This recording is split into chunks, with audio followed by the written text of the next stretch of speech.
កូនរបស់អ្នកណាធ្លាក់ចូលទឹកហើយមកជួយសង្គ្រោះមនុស្សលឿនទើបចាប់ផ្ដើមវិស្មការរដូវក្តៅអ្នកទាំងអស់គ្នាមើលថែក្មេងបែបនេះឬហេតុអ្វីមិនមានការទទួលខុសត្រូវបែបនេះលោកពូយ៉ាវអ្វីដែលលោកបានបង្រៀនពិតជាសំណាងដែលមានលោកនៅទីនេះអ្នកធ្វើបាបកូនប្រុសខ្ញុំចាស់នេះពិតជាមិនដឹងគុណទេលោកចាស់យ៉ាវបានជួយសង្គ្រោះចៅអ្នកចេះតែសម្លឹងមើលចៅអ្នកអតីមិនមែនដោយសារកូនប្រុសទាំងពីររបស់គាត់នៅវិស្មការអ្នកបានកូនត្រឡប់មកវិញទេម៉ាក់អ្នកនិយាយអ្វីហ្នឹងត្រឡប់ផ្ទះទៅលោកពូយ៉ាវម្ដាយខ្ញុំមានចរិតបែបនេះសូមកុំយកទៅគិតក្នុងចិត្តកូនប្រុសពីរនាក់របស់ខ្ញុំរវល់ការងារពួកគេគ្រាន់តែគ្មានពេលត្រឡប់មកប៉ុណ្ណោះកូនច្បងអាក្រក់មានរឿងអ្វីបន្ទាន់បែបនេះប្តីចាស់ប្រាក់សងបញ្ចប់ការងារពីរោងចក្រចាស់ចំនួន1.86 លានយ៉នបានមកដល់ហើយល្អណាស់ឥឡូវនេះកូនប្រុសម្នាក់អាចចែកបានរាប់សែនទៀតបើពួកគេដឹងពួកគេច្បាស់ជាសប្បាយខ្លាំងខ្ញុំត្រូវប្រាប់ដំណឹងល្អនេះទៅពួកគេឲ្យបានឆាប់កុំទាន់ប្រញាប់ប្រាប់ពួកគេយើងត្រឡប់ទៅផ្ទះសិនដល់ពេលឈប់សម្រាកក៏ដើរក្តៅហើយតើពួកគេបាននិយាយថានឹងនាំកូនត្រឡប់មកទេអត់ទេនិយាយថាបានចុះឈ្មោះកូនទៅជំរុំសិក្សានិយាយថារវល់រកស៊ីគ្មានពេលត្រឡប់មកទេប៉ុន្តែអ្វីនិយាយថាចង់នាំកូនមកវិញខ្ញុំមិនឲ្យនាងត្រឡប់មកទេរឿងលុយអ្នកកុំប្រាប់អ្នកណាម្នាក់សិនខ្ញុំនឹងយកលុយ1,860,000នេះទៅទីក្រុងសាកល្បងមើលថាតើពិតជាលុយសំខាន់ឬមនុស្សសំខាន់មានន័យថាម៉េចមែនហើយលុយមិនឲ្យកូនប្រុសបង្កើតខ្លួនឯងនៅតែអាចវាអាស្រ័យលើថាកូនប្រុសពិតរបស់អ្នកមានមន្តសការឬអត់ខ្ញុំបាននិយាយថាមុននេះខ្ញុំបានទិញផ្ទះឲ្យពួកគេទាំងស្រុងប្រាក់ 20,000 ដែលខ្ចីពីពូរបស់ពួកគេឥឡូវត្រូវសងវិញអ្នកណាដែលព្រមយកលុយចេញទើបមានសិទ្ធិយកប្រាក់1.86 លាននេះទៅបើមិនដូច្នោះទេមិនអាចចូលតំបន់លំនៅឋានថ្នាក់ខ្ពស់ដោយចៃដន្យឲ្យបានទេយើងត្រូវរកមនុស្សម្នាក់រកអ្នកណាបងប្អូន2នាក់ដែលរស់នៅទល់មុខគ្នាកាលពីដើមពួកយើងទិញផ្ទះឲ្យពួកគេនៅទល់មុខគឺដើម្បីឲ្យពួកគេអាចជួយមើលថែគ្នាទៅវិញទៅមកប្រុសពួកយើងជាឪពុកម្ដាយពិតរបស់ពួកគេរឿងនេះខ្ញុំមិនអាចសម្រេចចិត្តបានទេខ្ញុំត្រូវទូរស័ព្ទសួរបញ្ជាក់សិនអ្នកស្រីវងមានមនុស្ស2នាក់និយាយថាពួកគេជាឪពុកម្ដាយរបស់លោកយ៉ាវនៅច្រកចូលតំបន់លំនៅឋានអ្នកស្រីវងពួកគេទាំងពីរនាក់ថែមទាំងយករបស់មកជាមួយផងលោកតាសូមមើលទៅបើអីចឹងសូមលោករងចាំបន្តិចទៀតទូរស័ព្ទទៅយ៉ាលេងចិនអាឡូលោកយ៉ាវឪពុកម្ដាយលោកនៅមុខច្រកចូលតំបន់ស្នាក់នៅខ្ញុំកំពុងញ៉ាំបាយជាមួយភ្ញៀវពេលនេះមិនអាចត្រឡប់ទៅបានទេថ្ងៃក្តៅបែបនេះពួកគាត់នៅឈរនៅឡើយទុកឲ្យគាត់ឈរទៅ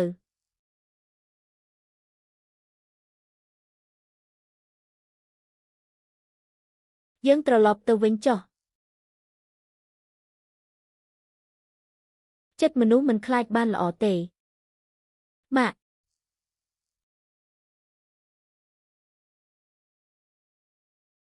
ហេតុអ្វីបានជាអ្នកទាំងអស់គ្នាមកហើយហេតុអ្វីមិនប្រាប់ខ្ញុំមុនពួកយើងគិតថាមកមើលកូនចៅពេលថ្ងៃត្រង់អង្គុយនៅមុខទ្វារបើឲ្យគេឃើញវាមិនល្អទេពួកយើងកំពុងរង់ចាំឲ្យអ្នកបើកទ្វារឡានខ្ញុំទើបតែលាងសម្អាតរួចកុំដាក់របស់អ្នកលើឡានមិនដាក់ទេពួកយើងកាន់ដោយខ្លួនឯងអ្នកទាំងពីរឡើងទៅជាន់ទី12មុនទៅខ្ញុំទៅចតឡាននៅចំណុចក្រោមមិនបាច់រងចាំអ្នកទេពួកយើងចូលទៅដោយខ្លួនឯងឈប់សម្រាកក៏ដើរក្តៅហើយមែនទេឡើងទៅមើលហើយដឹងហើយកាលពីតូចចូលចិត្តញ៉ាំពងមាន់ស្រុកនេះបំផុតកំពុងគេងថ្ងៃត្រង់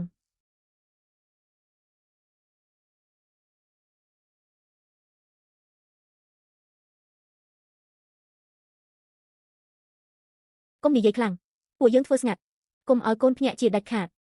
ផ្ទះទើបតែជូតកម្រាលរួចរបស់ហុកខ្វក់ដែលអ្នកយកមកកុំទាន់យកចូលក្នុងឥឡូវនេះមានធូលីខ្ញុំដាក់វានៅមុខផ្ទះបាយសិនបានទេតាក់ខាងក្រៅទៅកុំធ្វើឲ្យកម្រាលជើងទ្វារថ្លៃរបស់ផ្ទះខ្ញុំខ្វក់តាក់របស់ខាងក្រៅឲ្យពួកយើងចូលក្នុងផ្ទះសិនហើយចាំនិយាយហេតុអ្វីមិនទាន់ចូលទ្វារ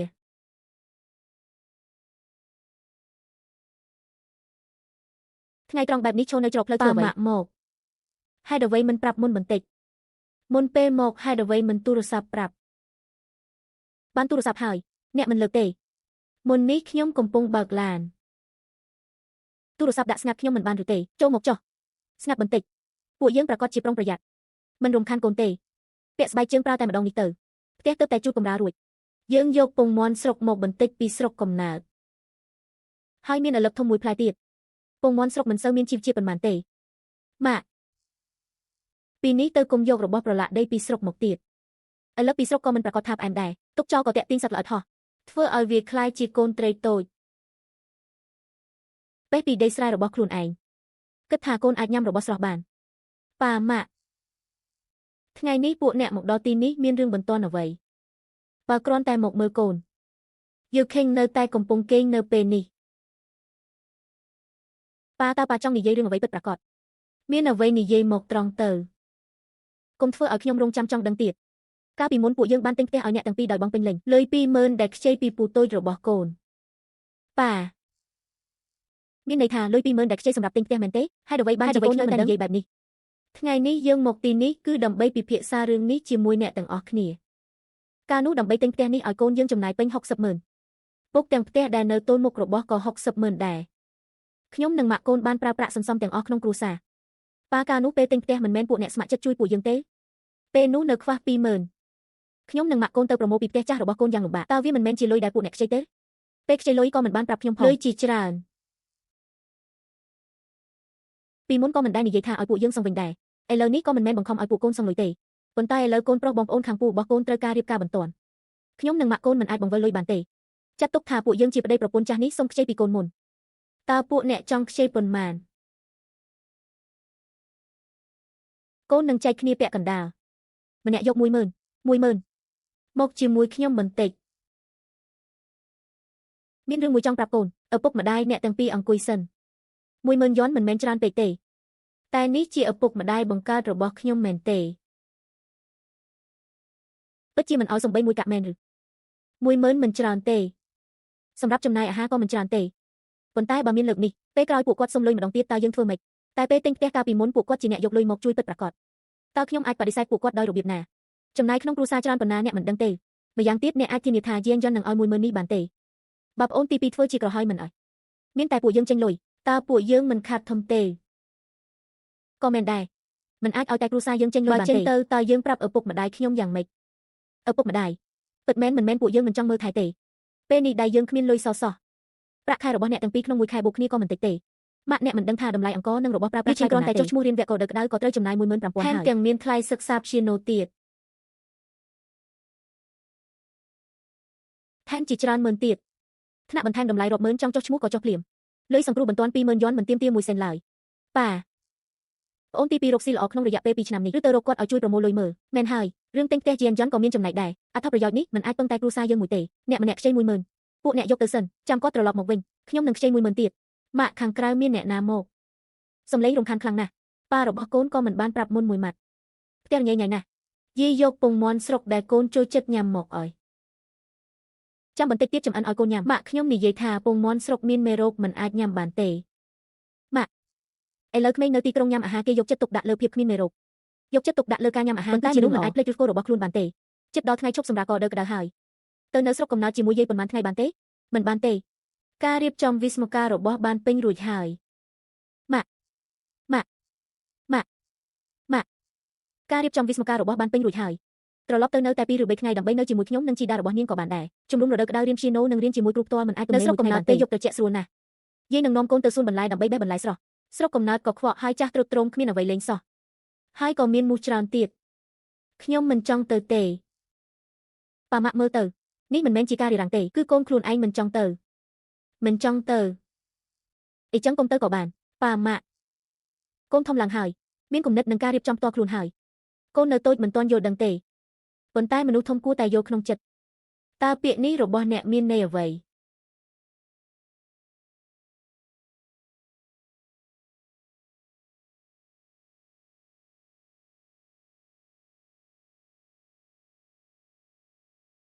មានរឿងបន្ទាន់អ្វីប៉ាម៉ាក់ហេតុអ្វីបានជាអ្នកទាំងពីរចូលទីក្រុងភ្លាមឪពុកម្ដាយមករកអ្នកទាំងពីរជាពិសេសណាស់ប្រញាប់នាំពួកគេទៅផ្ទះអ្នកហើយនិយាយគ្នាបងស្រីធំមនុស្សនៅអង្គុយក្នុងបន្ទប់អ្នកបណ្ដេញចេញលឿនមែនប៉ាម៉ាក់កុំឈរនៅច្រកកបៀងអីចូលផ្ទះខ្ញុំសិនហើយនិយាយគ្នាថ្ងៃនេះខ្ញុំទៅញ៉ាំអាហារសមុទ្រជាមួយមិត្តភក្តិខ្ញុំក៏មិនដឹងថាអ្នកទាំងពីរមកដែរកុំប្រញាប់ ញ៉ាំឆ្អែតល្អហើយខ្ញុំនិងប៉ារបស់អ្នកក៏មិនបានរងចាំយូរទេបងស្រីធំ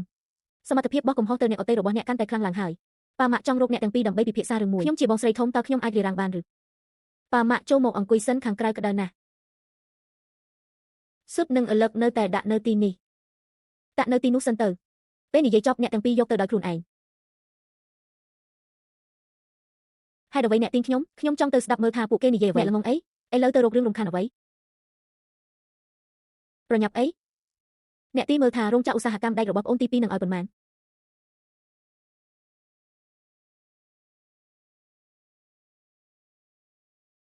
លោកយាយនាំអ្នកទៅផ្សារទំនើបទិញឡានក្មេងលេងថ្មីមួយខ្ញុំមិនទៅផ្សារទំនើបទេម៉ាក់ខ្ញុំនិយាយថារបស់លេងនៅផ្សារទំនើបទាំងអស់សុទ្ធតែជាសម្រាមឡាននេះជារបស់មានកំណត់នៅផ្សារទំនើបរកទិញមិនបានទេរបស់ដែលក្មេងនៅទីក្រុងលេងឥឡូវនេះលោកយាយមិនយល់ទៀតហើយម៉ាក់ក្មេងមិនដឹងរឿងនិយាយផ្ដេសផ្ដាស់ទេសូមកុំយកទៅគិតក្នុងចិត្តក្មេងមានចំណេះដឹងទូលំទូលាយគឺជារឿងល្អគ្រាន់តែកុំភ្លេចដើមកំណើតរបស់ខ្លួនក៏បានមុននេះបងស្រីធំនៅច្រករបៀងស្រែកខ្លាំងនិយាយថាពួកអ្នកមានរឿងមិនទាន់ត្រូវរកមែនហើយរឿងអ្វីបានជាធ្វើឲ្យអាចកំបាំងម្លេះ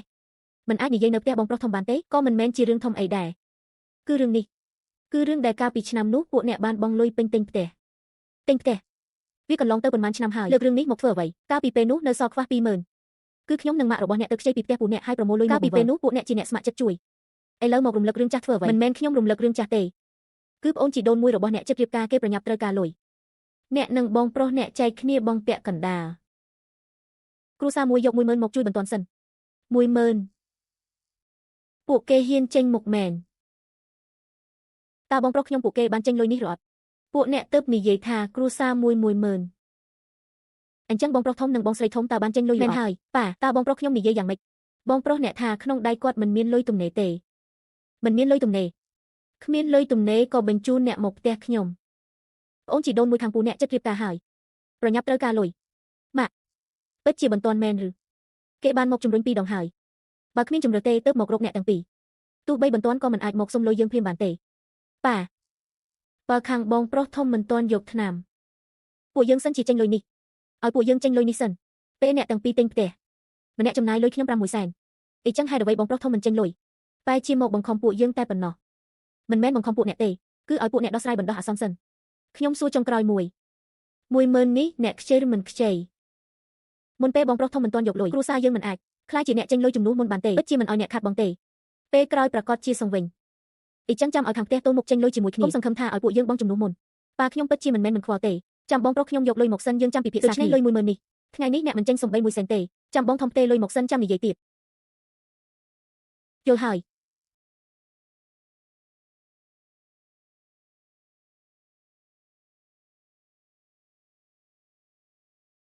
ចេញមក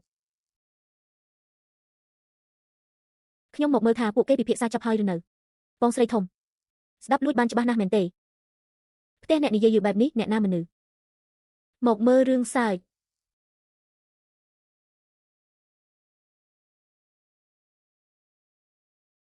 គឺមានមនុស្សម្នាក់តែងតែរុញបញ្ហាមកផ្ទះខ្ញុំមុននេះមិនមែនឪពុកម្ដាយអ្នកលំបាកទេ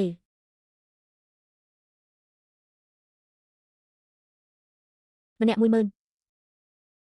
មិនមែនថាយកមិនចេញទេតែពេលនេះលុយក្នុងដៃពួកយើងទាំងមិនអាចយកចេញបានលុយផ្ទះខ្ញុំមិនមែនធ្លាក់មកពីមេឃទេពាក្យរបស់បងស្រីធំខ្ញុំនេះគួរឲ្យអស់សំណើចណាស់ចិញ្ចឹមកូនស្រីទីបំផុតក៏ត្រូវរៀបការចេញទៅការទិញផ្ទះរបស់ Howard នៅផ្ទះខ្ញុំគឺដូចជារណ្ដៅគ្មានបាតបើលុយនេះសងទៅឪពុកមីងចៅប្រុសធំរៀបការយកប្រពន្ធនឹងខ្វះ 10,000 អ្នកត្រូវគិតគូរឲ្យចៅប្រុសធំនៅចុងក្រោយត្រូវសងលុយពាក្យបែបនេះក៏អ្នកអាចនិយាយចេញមកបានបើមិនចង់ទទួលក៏និយាយឲ្យច្បាស់ទៅ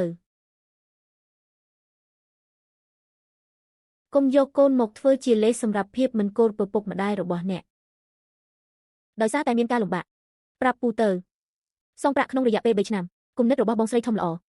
សងត្រឹម2 ឆ្នាំប្អូនជីដូនមួយរបស់អ្នកនឹងរៀបការខែក្រោយនោះជារឿងរបស់គ្រួសារពូ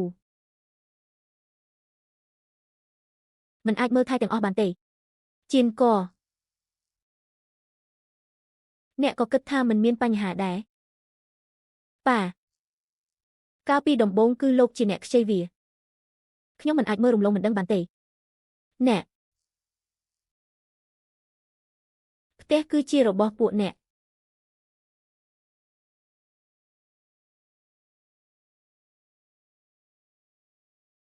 ពំណូលទុកឲ្យខ្ញុំទទួលខុសត្រូវប្រពន្ធចាស់ទៅចុះលោកតាយប់នេះស្នាក់នៅទីនេះមែនទេអ្នកចង់ឲ្យលោកតាលោកយាយស្នាក់នៅទីនេះមែនទេខ្ញុំចង់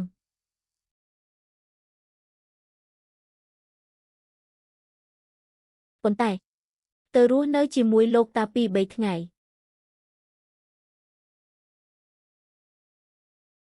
ថ្ងៃនោះខ្ញុំនាំកូនទៅចាប់សត្វចង្កៀងភ្លើងល្អទេលោកតារបស់គាត់នឹងមកទទួលគាត់ទៅលេងនៅរសៀលថ្ងៃនោះបាននិយាយព្រមគ្នារួចហើយប្រពន្ធចាស់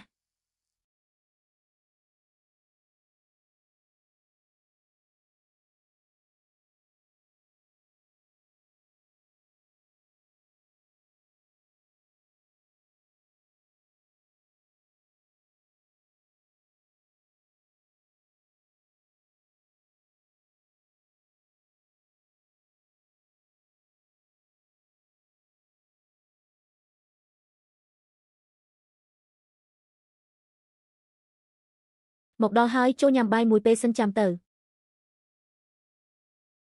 ត្រូវញ៉ាំរួចចាំទៅញ៉ាំអ្វីយប់នេះមិនអញ្ជើញអ្នកដឹកនាំទេ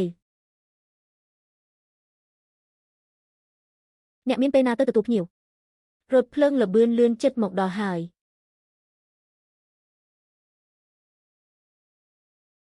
អ្នកនៅត្រូវទៅទទួលនៅស្ថានីយ៍ទៀតភ្លេចហើយលោកតាចាស់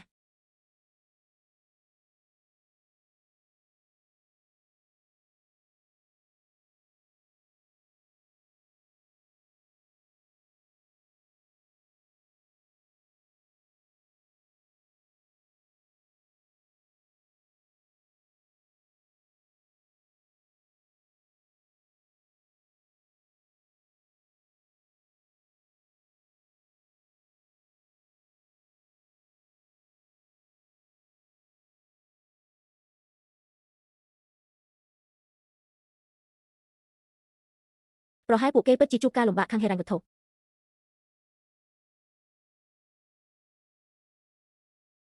ទិញឡានថ្មីតម្លៃរាប់សែនញ៉ាំអាហារសមុទ្ររាប់ពាន់តែជាគ្មានលុយខ្ចីពីយើងត្រឹម 20,000 មិនមែនគ្មានលុយទេ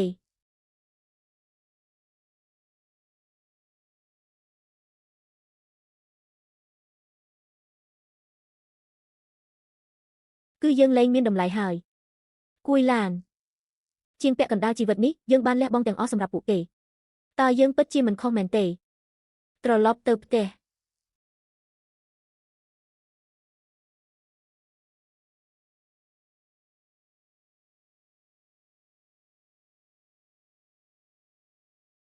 ជានរណាញ៉ាំ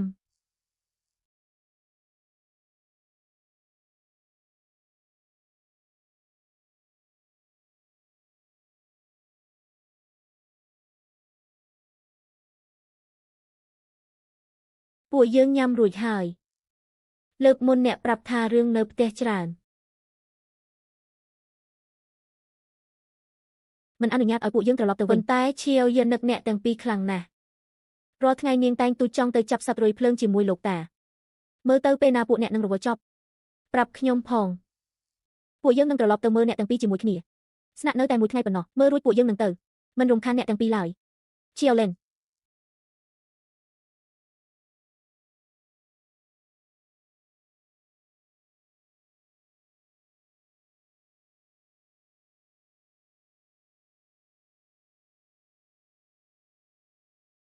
ពួកអ្នកនៅណា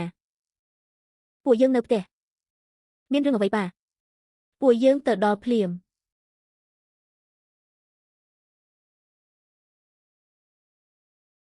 យប់នោះហេតុអ្វីបានជាអ្នកនៅក្នុងក្រុងមកក្រុងដើម្បីដោះស្រាយរឿងខ្លះ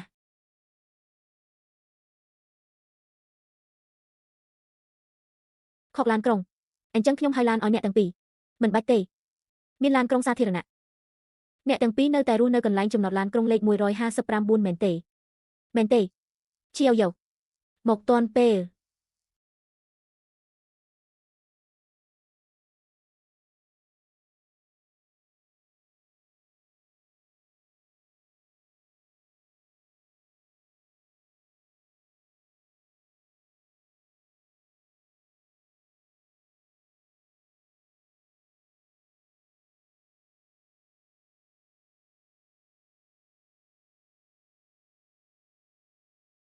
មិនបាននាំអាហារសម្រន់និងប្រដាប់ក្មេងលេងមកឲ្យអ្នកទេធំឡើងហើយមិនត្រូវការប្រដាប់ក្មេងលេងទៀតទេអាហារសម្រន់នៅផ្ទះមានហើយមិនចាំបាច់ចំណាយលុយទិញទេ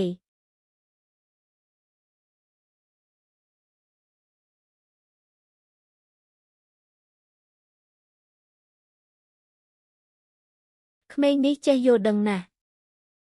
ធ្វើឲ្យមនុស្សអាណិតឪពុកម្ដាយអ្នកអាចមកមើលវាគឺជាការដ៏ល្អបំផុតហើយខាងក្រៅមានមូសច្រើនពួកយើងត្រឡប់ទៅបន្ទប់ជួលវិញទៅ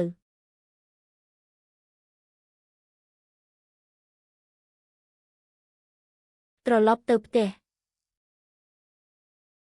ឪពុកម្ដាយទីបំផុតអ្នកមកដល់ហើយអង្គុយចុះឆាប់បើកកង្ហារខាងក្រៅក្តៅខ្លាំងមែនទេឲ្យយប់ជ្រៅហើយនៅរំខានទៀតមិនបានធ្វើឲ្យអ្នកទាំងពីរលំបាកទេមែនទេចាត់ទុកទីនេះដូចជាផ្ទះខ្លួនឯងពេលទូរស័ព្ទមកខ្ញុំក៏ប្រញាប់ចម្អិនម្ហូបពីរមុខពេលវេលាប្រញាប់ពេកមិនទាន់បានទៅទិញត្រីធំនិងសាច់ទេលោកទាំងពីរញ៉ាំបន្តិចទៅសិនកុំរវល់ធ្វើទៀតកូនពួកយើងបានញ៉ាំនៅក្នុងទីក្រុងរួចហើយយាយកំពុងកុហកខ្ញុំមុននេះពោះកូនឮសំឡេងឃ្លានហើយម្ដាយតាឪពុកតាប៉ាបានលាងបន្លែឆ្ងាញ់ណាស់តាហូបសាច់ទៅ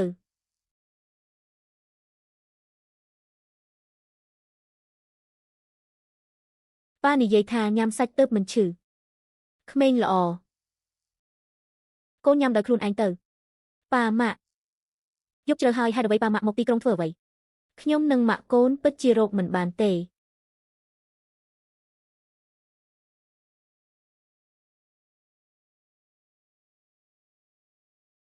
ដំបូងយើងគិតទៅខ្ចីពីបងប្រុសកូនប៉ុន្តែឈៀវលេនចូលមកក្នុងផ្ទះបន្តិចចៅមេង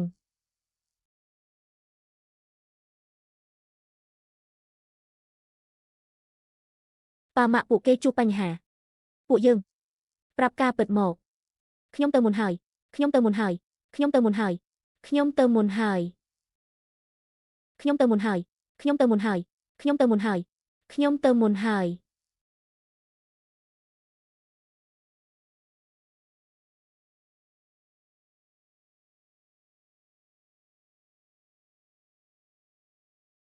ខ្ញុំទៅមុនហើយខ្ញុំទៅមុនហើយ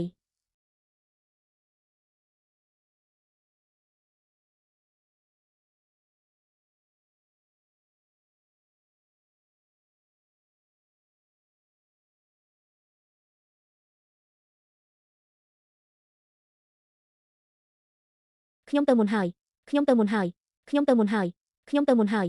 ខ្ញុំទៅមុនហើយ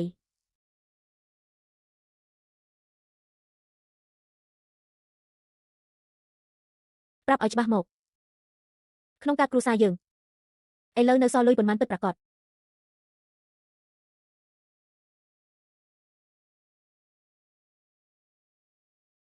ក្នុងកាប់នៅសល់ជាង 50,000 បន្តិចផ្ទះតូចពីរបន្ទប់ដែលយើងចូលចិត្តនោះខ្ញុំគិតថាទុកសម្រាប់បង្កក់ដូច្នេះមិនបានប៉ះពាល់ទេជាង 50,000 ផ្ទះទុកទិញពេលក្រោយសិនជួយដោះស្រាយបន្ទាន់យកកាត់ចេញមកយើងចេញទៅ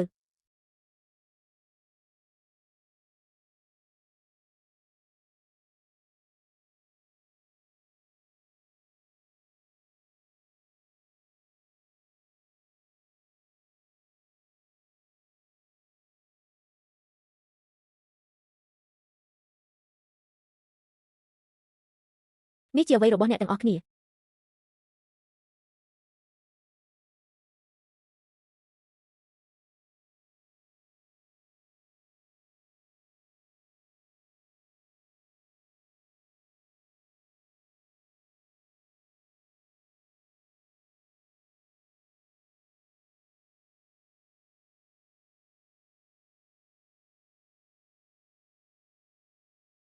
នេះគឺ 50,000 យន់យកទៅសងពូរបស់អ្នក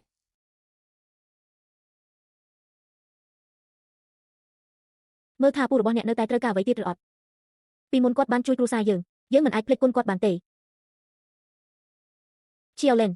ខ្ញុំមានប្រាក់1.856លានពិតប្រាកដយក20,000ទៅសាកល្បងប្រាក់20,000បានធ្វើឲ្យខ្ញុំមើលឃើញច្បាស់ពីកូនប្រុសបង្កើតកូនស្រីចិញ្ចឹមអាចយកប្រាក់50,000ទាំងអស់ចេញមក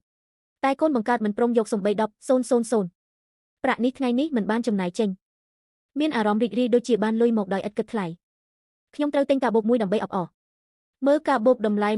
28,000នេះយ៉ាងម៉េចឪពុកខ្ញុំនិយាយថាប្អូនប្រុសខ្ញុំចិត្តទិញឡានហើយនៅខ្វះ30,000ប្អូនប្រុសខ្ញុំចិត្តទិញឡានហើយនៅខ្វះ30,000ខ្ញុំបានផ្ទេរទៅរួចហើយអ្នករៀបចំទៅ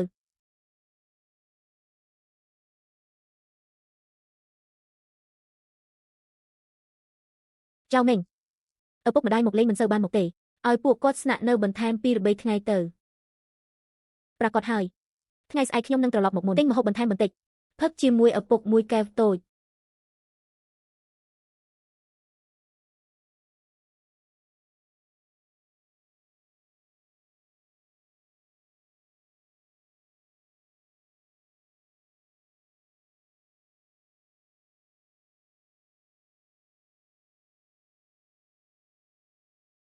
យ៉ាងចិនទីបំផុតរកឃើញអ្នកហើយបន្ទប់តូចពីរនោះម្ចាស់ផ្ទះកំពុងទាមទារប្រាក់កក់បងប្អូនផ្ទះនោះពួកយើងមិនទិញបណ្ដោះអាសន្នទេលុយពិតជារកមិនទាន់គ្រប់ទេ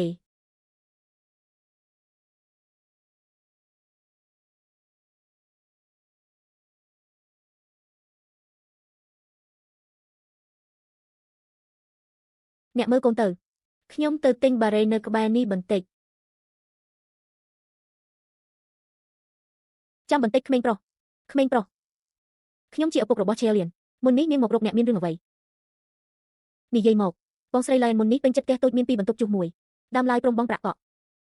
តែទើបនិយាយថារកលុយមិនគ្រប់សូមឲ្យខ្ញុំជួយទុកឲ្យ2 3ថ្ងៃទៀតលុយ50,000នោះ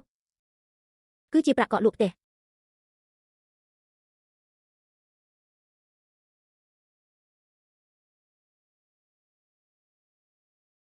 ក្មេងប្រុស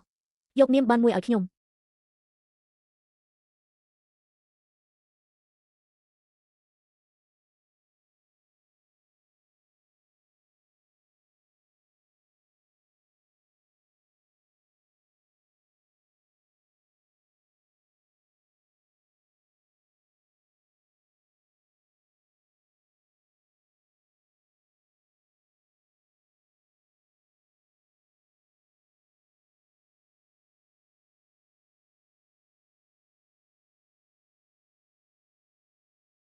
កូនស្រីមានលទ្ធផលសិក្សាល្អមានប្រយោជន៍អ្វីចុងក្រោយក៏ត្រូវរៀបការទៅក្នុងរយៈពេល3ថ្ងៃត្រូវរៀបចំលុយ120,000ឲ្យបាន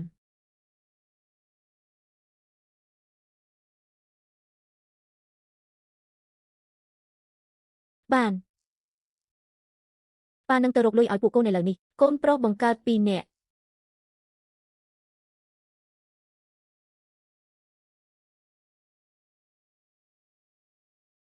នៅមិនស្មើកូនស្រីចិញ្ចឹមម្នាក់ផងតើមានកន្លែងណាមិនស្រួលខ្លួនឬ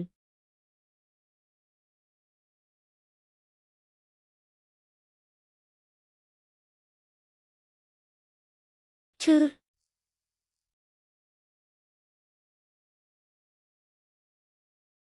ជាយាយជួយផ្លុំឲ្យមិនអីទេ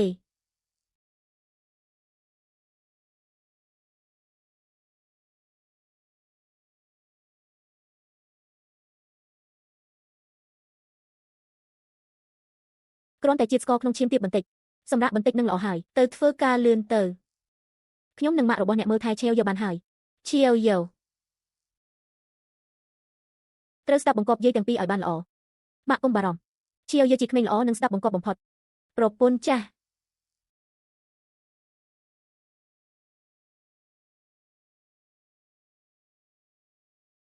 ការធ្វើតេស្តប្រាក់20,000មានលទ្ធផលហើយប្តីចាស់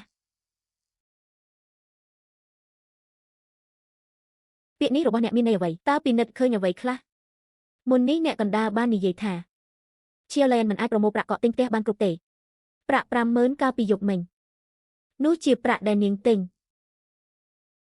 លុយ50000ដែលបានសន្សំរួចវាជាលុយសំខាន់សម្រាប់នាងទិញផ្ទះ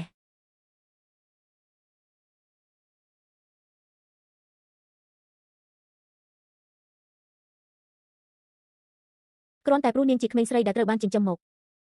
ខ្ញុំតែងតែលំអៀងតាំងពីក្មេងរហូតធំខ្ញុំមិនដែលល្អចំពោះនាងទេរបស់ល្អទាំងអស់ខ្ញុំទុកឲ្យកូនប្រុសសូម្បីតែពេលនាងរៀបការ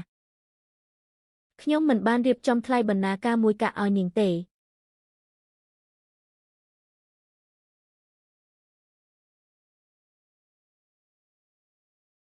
ប្រពន្ធចាស់ពួកយើងគួរតែធ្វើរឿងមួយហើយ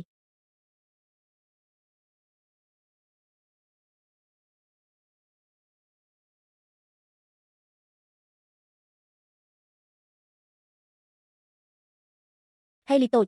ខ្ញុំជាមនុស្សដែលទើបនិយាយជាមួយអ្នកមុននេះជាឪពុករបស់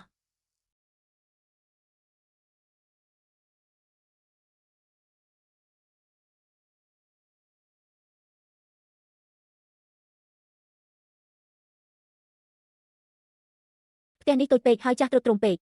មានផ្ទះថ្មីទេមានដែរតែតម្លៃខ្ពស់បន្តិចលើស1 លានហើយខុសគ្នាច្រើនជាមួយផ្ទះជួសនេះទៅនាំពួកយើងទៅមើលផ្ទះមើលកាបូបដែលខ្ញុំទិញថ្មីនេះផងវាតម្លៃ 28000 ម្សិលមិញនាងនៅមកខ្ចីលុយទៀត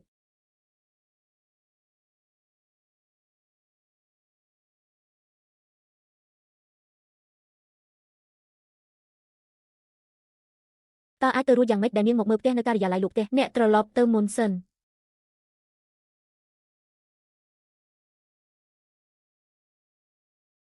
ខ្ញុំនឹងទៅស៊ើបមើលថាមានរឿងអ្វីកើតឡើងនាំយ៉ាវឈែលៀននោះដែលកាន់កូនស្រីបរទេសទៅមើល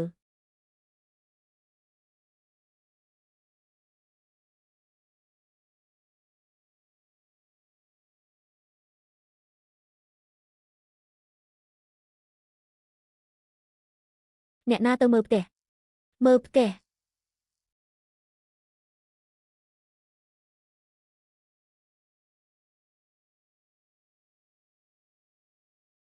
មុននេះប្តីប្រពន្ធចាស់ទាំងពីរមើលផ្ទះប្រភេទអ្វីមើលផ្ទះធំមួយតម្លៃសរុប1500000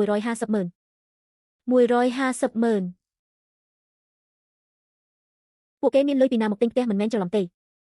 មិនខុសទេពួកគេនិយាយថាទិញឲ្យកូនស្រីលោកចាស់និយាយថាត្រឡប់ទៅពិភាក្សាមើលសិនបើពេញចិត្តនឹងបង់ប្រាក់ទាំងអស់ភ្លាម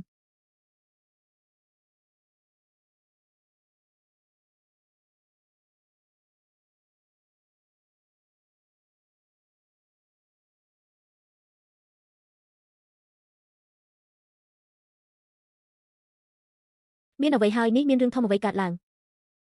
ឪពុកអ្នកមុននេះនៅទីនេះមើលផ្ទះតម្លៃ1500000អ្នកលក់ផ្ទះនិយាយថាថែមទាំងចង់ទិញបងពេញយ៉ាវឈែលៀនទៀតមិនអាចទៅរួចទេម្សិលមិញពួកគេនៅតែមកខ្ចីលុយយើង10,000ខ្ញុំបានឃើញផ្ទាល់ភ្នែកបានឬផ្ទាល់ត្រចៀកតើអាចមានកំហុសបានទេខាងស្រុកកំណើតប្រកាសជាមានរឿងកើតឡើងលឿនឡើងអ្នកប្រញាប់ទូរស័ព្ទទៅសួរឪពុកម្ដាយនៅស្រុកកំណើតអ្នកនិយាយថាអ្វី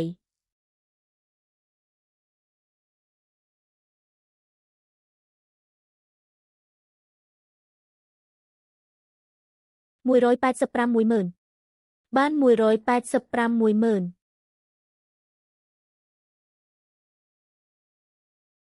តែជាមិនឲ្យកូនប្រុសពិតរបស់ពួកយើងប្តីប្រពន្ធចាស់ទាំងពីរនេះភ្លេចភ្លាំងហើយ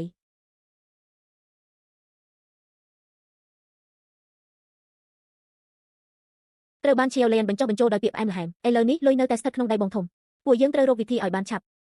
រឿងនេះត្រូវរក្សាការសម្ងាត់ជាដាច់ខាតមិនអាចឲ្យគ្រួសារបងទី2ដឹងឡើយលុយក្នុងបានបំណុលនេះពួកយើងត្រូវរកវិធីយកមកទាំងអស់10000ឲ្យលោកតាមានលុយមកមើលផ្ទះថ្មី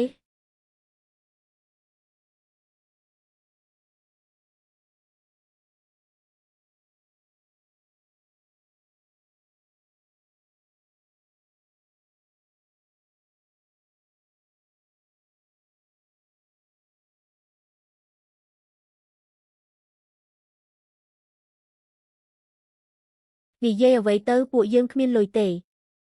គ្រាន់តែជួយអ្នកលក់ផ្ទះមើលបន្តិចប៉ុណ្ណោះទៅវិញហើយជាងរកក្រុមហ៊ុនអ្នកមិនមានការងារទេមែនក្រុមហ៊ុនមានរឿងបន្ទាន់ មីវិញខ្ញុំទៅមុនហើយអ្នកសម្អាតផ្ទះបន្តិចទៅមិនត្រឹមត្រូវទេអ្នកទាំងពីរនេះប្រកាសជាមានបញ្ហា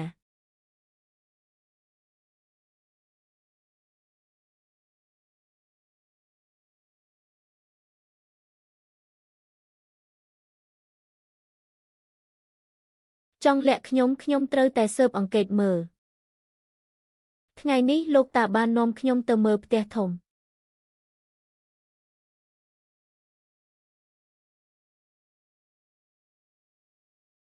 ផ្ទះធំអ្វីគ្មានអ្វីទេគ្រាន់តែនាំកូនដើរលេងបន្តិចឈៀវលែនឲ្យ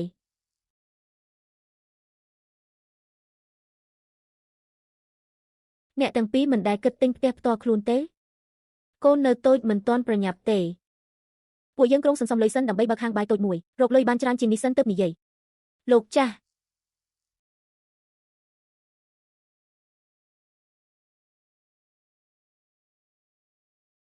អូបងស្រីធំ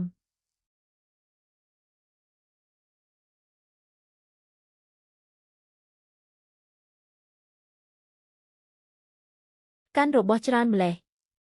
នេះគឺទៅមើលលោកតាលោកយាយរបស់មែនទេនាំទៅមើលលោកតារបស់នាងលោកយាយមែនទេលោកយាយមែនទេ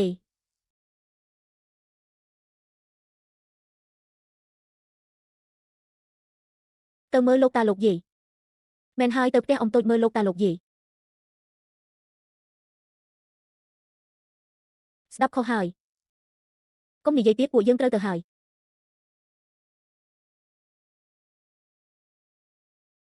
ត្រឡប់មកឲ្យលឿនកន្លែងអ្វីបែបនេះរបស់ពួកយើង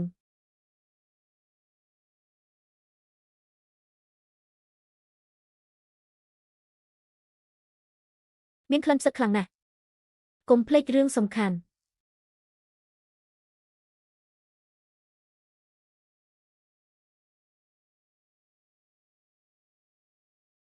ពេលឡើងទៅហើយនិយាយថានឹកលោកតាលោកយាយឲ្យពួកគាត់ទៅនៅផ្ទះយើងមិនមែនអ្នកនិយាយថាខ្ញុំត្រូវទៅជំរុំទេគ្មានពេលនៅជាមួយលោកតាលោកយាយទេ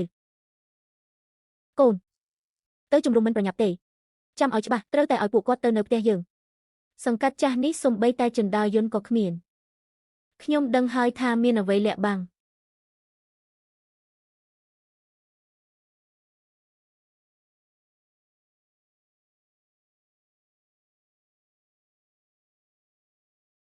ទៅពួកយើងក៏ឡើងទៅដែរ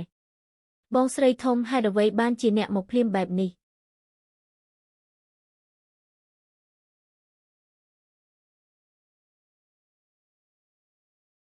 ឈៀវលែនឲ្យអ្នកផ្លាស់ទីមកយូរហើយហេតុអ្វីមិនហៅពួកយើងមកអង្គុយលេងផ្លូវមកទីនេះស្មុគស្មាញណាស់ស្ទើរតែរកមិនឃើញទ្វារផ្ទះហើយមុននេះខ្ញុំធ្លាប់ប្រាប់បងស្រីធំរួចហើយពួកគាត់និយាយថារវល់ពេកមិនអាចមកបានប្រហែលជាពេលវេលាដែលអ្នកនិយាយមិនត្រូវទេពួកយើងពិតជារវល់មែនថ្ងៃនេះហេតុអ្វីបានជាអ្នកមកភ្លាមបែបនេះម៉ាក់ខ្ញុំនិយាយថាជំរុំរដូវក្តៅនៅមិនទាន់ដល់ទេ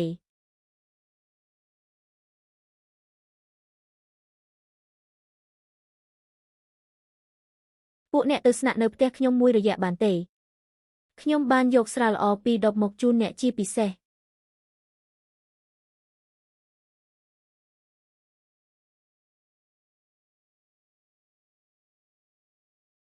លើកមុនពេលទៅខ្ញុំភ្លេចយកជូនអ្នក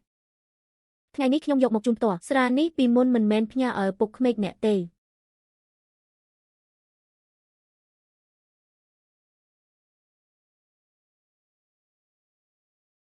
កទៅវិញខ្ញុំមិនសូវធ្លាប់ផឹកស្រាល្អបែបនេះទេមើលអ្នកនិយាយទៅខ្ញុំធ្វើបែបនោះមិនបានទេអូយមើលអ្នកនិយាយទៅប៉ាអ្នកគឺជាឪពុកបង្កើតរបស់គាត់គឺជាជីតាបង្កើតរបស់យូខេងរបស់ល្អគឺត្រូវយកមកគោរពជូនអ្នកហើយ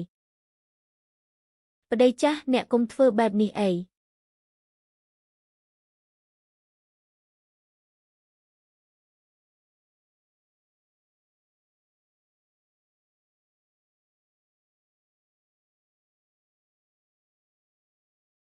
មើលទៅយ៉ែនហ្គោពួកគេពិតជាមានចិត្តមែន ម៉ាក់ប៉ាពីរបីថ្ងៃមុននេះគឺជាកំហុសរបស់ពួកយើងភ្លេចគិតបានល្អមែនគឺពួកយើងមិនបានគិតបានល្អទេពួកយើងមិនគោរពកូនតញ្ញូទេបន្ទាប់ពីពួកអ្នកចាក់ចេញទៅយូឈិងបានយំហើយចង់បានជីដាយេម៉ាក់មុននេះពួកអ្នកស្រឡាញ់យូឈិងខ្លាំងបំផុតដើម្បីជាប្រយោជន៍ដល់កូនម៉ាក់តើអ្នកអាចទៅស្នាក់នៅពីរបីថ្ងៃបានទេ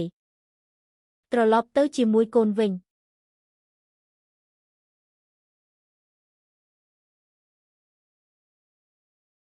កុំទាន់ប្រញាប់យល់ព្រមតើពួកអ្នកដឹងដោយរបៀបណាថាពួកយើងនៅទីនេះជាមួយឆែនមែនហើយតើពួកអ្នករកឃើញទីនេះដោយរបៀបណា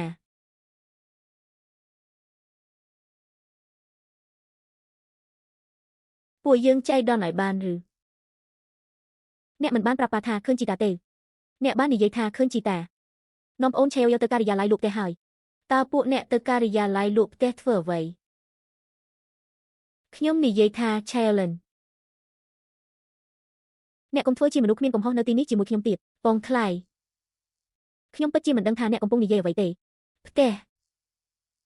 នៅតែធ្វើជាលាក់ពួកយើងហើយទិញផ្ទះធំមែនទេ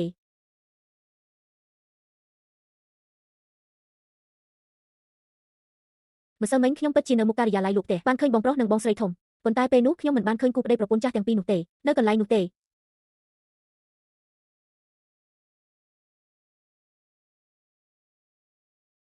ចង់លាក់ពួកយើងហើយញ៉ាំអាហារឆ្ងាញ់តែម្នាក់ឯងមែនទេអ្នកមកដល់ទីនេះហើយមកបង្ករឿងអ្វីខ្ញុំថាហើយថាហេតុអ្វីថ្ងៃនេះពួកអ្នកស្រាប់តែមានចិត្តល្អមក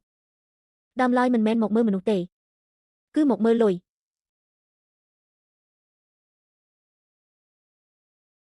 ពួកយើងដឹងអស់ហើយកុំលាក់អីទៀត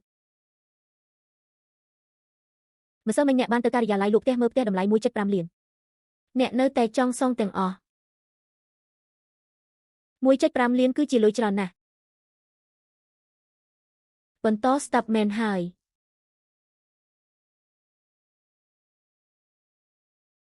វាយ៉ាងម៉េចអ្វី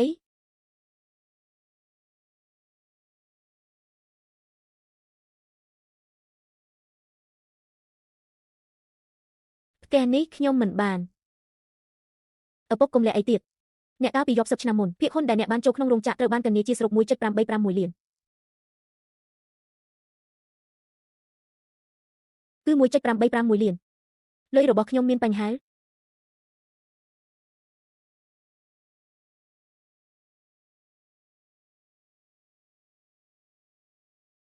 ម៉ាក់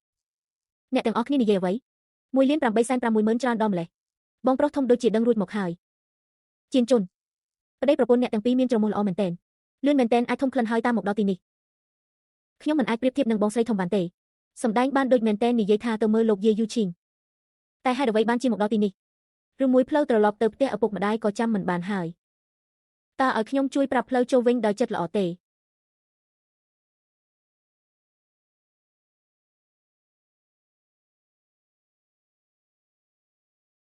អ្នកនៅតែគិតថាទីនេះជាផ្ទះអ្នកឬមកដល់ផ្ទះសៀវឡានហើយមកឆ្លោះអ្វីចាស់ហើយកុំខឹងអីគ្រួសារជួបជុំគ្នាក៏ជារឿងល្អម៉ាក់និយាយត្រូវពួកយើងជាគ្រួសារតែមួយប៉ាសូមបន្ថយកំហឹងចុះបងប្រុសធំនិយាយត្រូវតាកើមេហ្វុងកុំនិយាយទៀតគ្រួសារតែមួយមិនចាំបាច់និយាយដូចជាមនុស្សក្រៅទេកុំធ្វើឲ្យប៉ាពិបាកចិត្តប៉ាអីចឹងពួកយើងអាចនិយាយរឿងសំខាន់បានហើយមែនទេអីចឹងរឿង1,860,000តើចុងក្រោយត្រូវនិយាយយ៉ាងម៉េចត្រូវហើយអ្នកមានគម្រោងចែកយ៉ាងម៉េចអ្នកទាំងអស់គ្នាសួរអំពីរបៀបបែងចែកប្រាក់ 1.851 លាននោះមែនទេបាទឪពុកលោកមានតែកូនប្រុសបង្កើត2នាក់ប៉ុណ្ណោះពេលក្រោយពេលលោកចាស់មិនត្រូវពឹងលើពួកយើងបងប្អូន2នាក់ទេប្រាក់ចំនួននេះរបស់លោកចុងក្រោយក៏ត្រូវទុកឲ្យពួកយើងបែងចែកដែរតើខ្ញុំនិយាយត្រូវទេបងប្រុសធំនិយាយត្រូវណាស់អ្នកណាមិនច្រណែនដែលអ្នកទាំងពីរមានសំណាងបែបនេះមានកូនប្រុស2នាក់ថែទាំលោកទាំងពីរពេលក្រោយប្រកាសជាមិនបារម្ភទេកូនប្រុសបង្កើត2នាក់ដែលមនុស្សគ្រប់គ្នាច្រណែនខ្ញុំពិតជាមានសំណាងណាស់លោកតាលោកគិតឲ្យបានល្អអ្វីដែលកូននិយាយក៏មានហេតុផលដែរពួកយើងចាស់ហើយយ៉ាងណាក៏ត្រូវពឹងលើអ្នកដទៃពួកគេកំពុងចង់យកទ្រព្យសម្បត្តិទាំងអស់របស់យើងដល់ពេលនេះលោកនៅតែយល់ច្រឡំទៀត ខ្ញុំគ្រាន់តែខ្លាចថាពេលក្រោយគ្មានអ្នកមើលថែពួកយើងខ្ញុំមិនមែនខ្លាចថាពេលក្រោយគ្មានអ្នកមើលថែពួកយើងទេពីថ្ងៃមុនពួកគេធ្វើអ្វីខ្លះលោកភ្លេចហើយឬប៉ាសូមកុំនិយាយទៀតពេលត្រឡប់ទៅវិញពួកយើងនឹងលុបថ្នាក់ព្យាណូលុយ20000 យ៉នដែលបានលុបប៉ាត្រូវការបន្ទាន់ខ្ញុំនឹងផ្ទេរឲ្យប៉ាឥឡូវនេះម៉ាក់ថ្នាក់ព្យាណូមិនទាន់លុបទេកុំនិយាយផ្ដេសផ្ដាស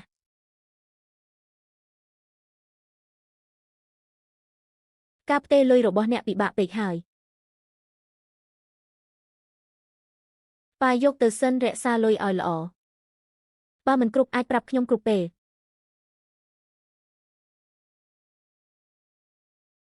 ឥឡូវពួកអ្នកចិត្តទូលីណាស់មុននេះពេលខ្ចីលុយបាយជាគេឆ្ងាយឥឡូវម្នាក់សម្បូរហួសបានហើយមិនបាច់ធ្វើជាទៀតទេ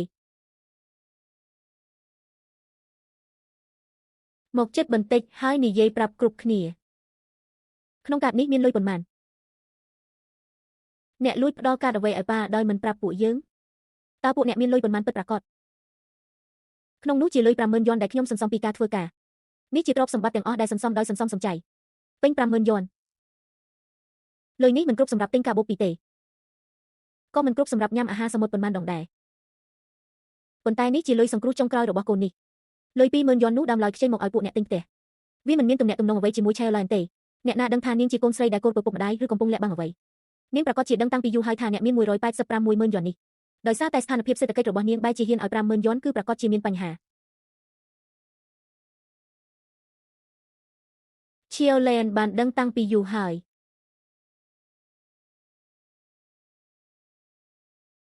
ខ្ញុំគ្រាន់តែគិតថាគ្រួសារយើងកំពុងជួបការលំបាកក្នុងនាមជាកូនត្រូវតែជួយបន្តិចបំផ្លាញការពិតអ្នកទាំងអស់គ្នាពិតជាពូកែណាស់ខ្ញុំមិនបានភ្លេចខ្លួនទេលុយមួយកញ្ចប់នេះចែកយ៉ាងម៉េចគឺខ្ញុំជាអ្នកសម្រេចឈៀវយោកូនចង់រស់នៅផ្ទះធំទេកូនទាំងអស់នៅទីនេះកុំឆ្លោះគ្នាទៀតអីខ្ញុំក៏ហត់ហើយត្រូវសម្រាប់ឲ្យបានល្អបន្តិចប្រពន្ធចាស់ចាំបន្តិចអ្នករៀបចំរបស់របរយើងត្រឡប់ទៅស្រុកកំណើតវិញឈៀវយោចង់ទៅស្រុកកំណើតជាមួយលោកតាដើម្បីចាប់កូនអំពិលអំពែកទេយឺខេង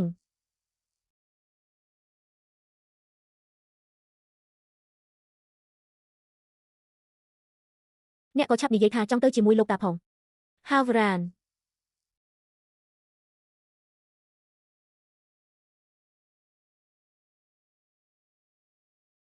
ចៅក៏ចង់ត្រឡប់ទៅចាប់អំពិលអំពែកជាមួយលោកតាដែរមិនមែនទេចៅត្រឡប់ទៅជាមួយលោកតាផងបានទេមុននេះអ្នកមិនបាននិយាយឲ្យខ្ញុំទៅលេងផ្ទះលោកតានៅរដូវក្តៅទេបើនាំកូនទៅលេងស្រុកកំណើតខ្ញុំស្វាគមន៍តែបើដោយសាររឿងផ្សេងវាមិនចាំបាច់ទេមនុស្សខ្លះឲ្យភ្លេចទៅហើយថារស្កូលរបស់ខ្លួននៅឯណា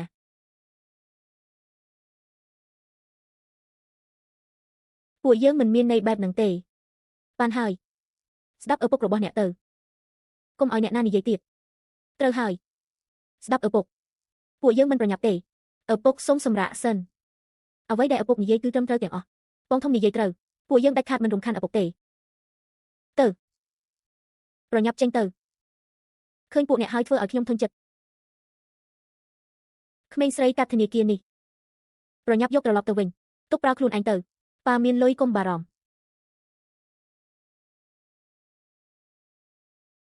នាំឈៀវយកត្រឡប់ទៅស្រុកកំណើតវិញពិបាកអ្នកទាំងអស់គ្នាហើយថ្ងៃស្អែកយ៉ាវមេងឈប់សម្រាកខ្ញុំនឹងត្រឡប់ទៅជាមួយគាត់វិញបានថ្ងៃស្អែកឲ្យយ៉ាវមេងបើកឡានយឺតសូមប្រយ័ត្នសុវត្ថិភាព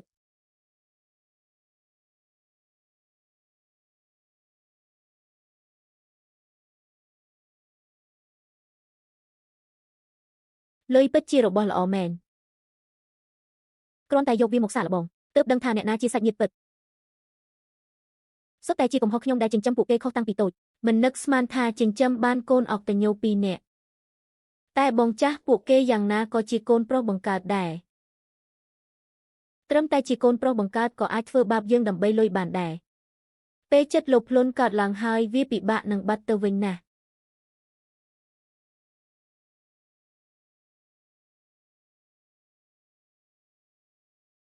ការសាកល្បងដោយលុយ1,860,000នេះទើបតែចាប់ផ្ដើមប៉ុណ្ណោះពីឈៀលឡែននិយាយថាថ្មីនេះជើងរបស់លោកមិនសូវរឹងមាំ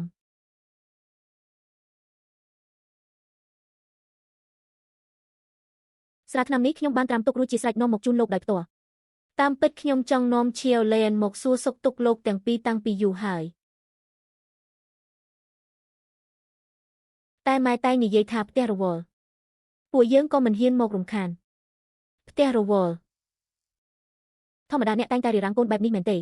ខ្ញុំគ្រាន់តែខ្លាចរំខានការងាររបស់អ្នកនៅទីក្រុងប៉ុណ្ណោះ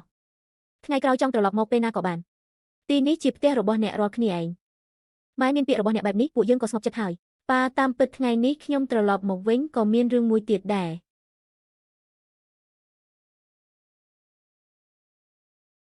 មានរឿងអីកូនស្រីបើជួបបញ្ហាអ្វីប្រាប់ប៉ាដោយផ្ទាល់ទៅប៉ាអំពីរឿងផ្ទះដែលប៉ាបាននិយាយលើកមុនខ្ញុំមានអ្វីចង់និយាយជាមួយប៉ាខ្ញុំនិងឆៅមេងកំពុងតែប្រសើរឡើងបន្តិចម្ដងទៅថ្ងៃមុខពួកយើងនឹងទិញផ្ទះតូចដោយខ្លួនឯងមែនហើយប៉ាទុកលុយសម្រាប់ចិញ្ចឹមជីវិតយើងដាច់ខាតមិនយកលុយរបស់ប៉ាទេហើយម្យ៉ាងទៀតខ្ញុំក៏មិនមែនជាកូនបង្កើតដែរមិនមានខ្សែឈាមគ្រួសារយើងទេគ្រួសារបងធំនិងបងទី2ចំណាយច្រើនប៉ាកុំគិតពីពួកយើងអីខ្ញុំក៏មិនចង់ដោយសារផ្ទះនេះធ្វើឲ្យបងប្រុសទាំងពីរឆ្លោះគ្នាដែរប៉ាអ្វីដែលឈៀវឡែននិយាយគឺត្រឹមត្រូវពួកយើងគ្រាន់តែសង្ឃឹមថាគ្រួសាររស់នៅដោយសុខដុមរមនាបានហើយថ្ងៃនេះពួកយើងនៅផ្ទះ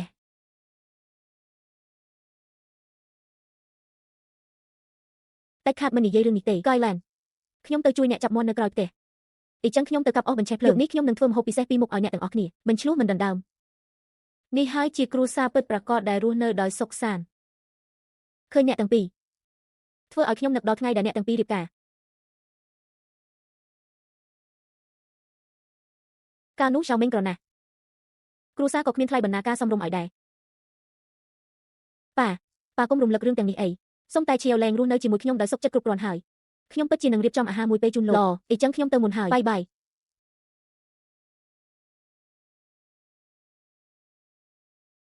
ឈៀវលែនឆៅមេងប៉ាម៉ាក់សុំទោសអ្នកទាំងពីរប៉ុន្មានឆ្នាំនេះបានឲ្យអ្នកទាំងពីររងទុក្ខម៉ាក់ពិបាកចិត្តណាស់ម៉ាក់កុំយំអីថ្ងៃនេះគ្រួសារបានជួបជុំគ្នាល្អណាស់ខ្ញុំនិងឆៅមេងមិនដែលខឹងអ្នកទាំងពីរទេហើយក៏មិនដែលបន្ទោសអ្នកទាំងពីរដែរលោកទាំងពីរបានចិញ្ចឹមខ្ញុំឲ្យធំធាត់ខ្ញុំនឹងដឹងគុណអស់មួយជីវិតប៉ា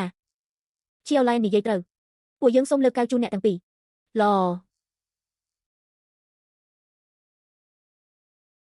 តារាប់ណាពួកឯងទាំងពីររស់នៅបានសុខសាន្តនោះប្រសើរជាងអ្វីទាំងអស់ឆាប់ញ៉ាំម្ហូបទៅមួយសន្ទុះទៀតវានឹងត្រជាក់ឈៀវយើងញ៉ាំភ្លៅមាន់ច្រើនបន្តិចភ្លៅមាន់ដែលយាយស្ងោរឈៀវយោតើយឺតស្មៅខាងនេះមានអំពូលភ្លើងរុយលោកម្ចាស់មើលចុះខ្ញុំចាប់បានមួយហើយអ្នកទាំងពីររត់យឺតប្រយ័ត្នធ្មេញនៅក្រោមជើងតាក់ចូលក្នុងកែវតាធ្វើកុំតូចមួយឲ្យឯងស្អាតណាស់ស្រុកកំណើតសប្បាយជាងនៅទីក្រុងច្រើនបើចូលចិត្តពេលវិស្មការរដូវក្តៅលើក្រោយម៉ាក់នឹងនាំកូនត្រឡប់មកវិញញឹកញាប់ច្រើនឆ្នាំហើយដែលមិនបានមើលទេសភាពពេលយប់ដោយស្ងប់សុខបែបនេះបើជីវិតអាចស្ងប់សុខបែបនេះរហូតក៏ល្អណាស់ប៉ា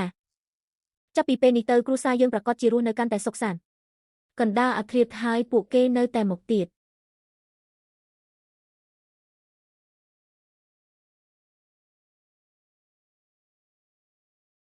គ្រប់គ្នាសុទ្ធតែនិយាយថាសៀវលៀនជាមនុស្សស្មោះត្រង់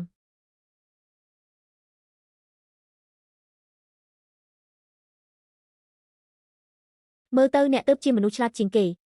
មកដល់លឿនម្លេះដើម្បីមកបង្ហាញការយកចិត្តទុកដាក់លឿនមែនបងថ្លៃទី2កុំចេះតែនិយាយខ្ញុំគ្រាន់តែនាំសៀវយូមកសួរសុខទុក្ខម៉ែប៉ុណ្ណោះនេះជាសម្បុកត្រចៀកកម្មគុណភាពល្អបំផុតខ្ញុំចំណាយអស់រាប់ម៉ឺនប៉ាពួកយើងចំណាយអស់ច្រើនណាស់ខ្ញុំតាំងចិត្តត្រឡប់មកគោរពបម្រើលោកដោយផ្ទាល់ជប់គិតល្បិចរបស់អ្នកទៅហើយយករបស់ទាំងនេះចេញកុំឈររំខាននៅទីនេះបើខំធ្វើដំណើរឆ្ងាយយករបស់មកច្រើនបែបនេះអីចឹងចូលក្នុងផ្ទះទៅទីធ្លានេះគ្មានកន្លែងឈរផងមានតែភពបើគិតថាផ្ទះកំណើតខ្វក់អីចឹងយករបស់អ្នកត្រឡប់ទៅវិញភ្លាមគ្មាននរណាអង្វរឲ្យអ្នកមកទេផ្ទះចាស់នេះសំបីតែម៉ាស៊ីនត្រជាក់ក៏គ្មានឲ្យមនុស្សរស់នៅយ៉ាងម៉េចមើលក្រោយចាស់នេះទៅយប់នេះអាចដេកលក់បានឬបើមិនមែនដើម្បីប្រាក់1,860,000ទេទោះសម្រាប់ខ្ញុំក៏ខ្ញុំមិនត្រឡប់មកវិញដែរពួកយើងត្រឡប់មកតាំងពីព្រឹកព្រលឹមដើម្បីមើលថែអ្នកហើយត្រូវហើយចាប់ពីពេលនេះទៅការងារធ្ងន់ទាំងអស់ក្នុងផ្ទះទុកឲ្យខ្ញុំធ្វើយកទៅ ធម្មតាសំបីតែទូរស័ព្ទមួយក៏មិនដែរហើយកុំធ្វើជាកូនល្អអីម៉ាក់កាលពីយប់ខ្ញុំមិនបានគេងតតែសោះគិតតែពីលោកទាំងពីរជានិច្ចបាទម៉ាក់ឈាមមិនអាចខ្លាយជាទឹកបានទេពួកយើងទៅជាកូនបង្កើតរបស់អ្នកឈាមមិនអាចខ្លាយជាទឹកបានទេពេលមកខ្ចីលុយម៉ាក់រឿងមុននោះគ្រាន់តែជាការយល់ច្រឡំឥឡូវពួកយើងដឹងថាខុសហើយកុំគិតថាខ្ញុំមិនដឹងអ្វីដែលពួកឯងកំពុងគិតក្នុងចិត្តអ្វីដែលពួកឯងគោរពមិនមែនជាខ្ញុំទេគឺជាប្រាក់1,860,000នោះពិតជារឹងរូសមិនស្ដាប់ហេតុផលសោះប្រញាប់គិតវិធីផ្សេងទៅសៀវលៀននាងឲ្យថ្នាំស្នេហ៍អ្វីទៅនាងគ្រាន់តែជាមនុស្សក្រៅគ្មានសាច់ឈាមក៏ចង់យកលុយគ្រួសារយ៉ាវដែរកុំមកធ្វើបាបគេនៅទីនេះ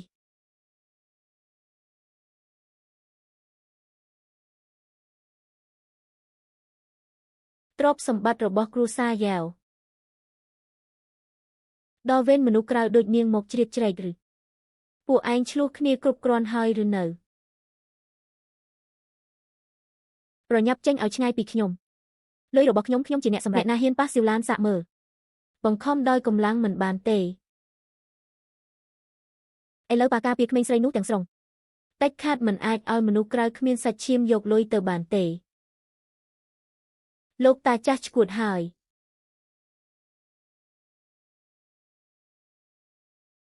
មនុស្សដែលគ្មានសាច់ឈាម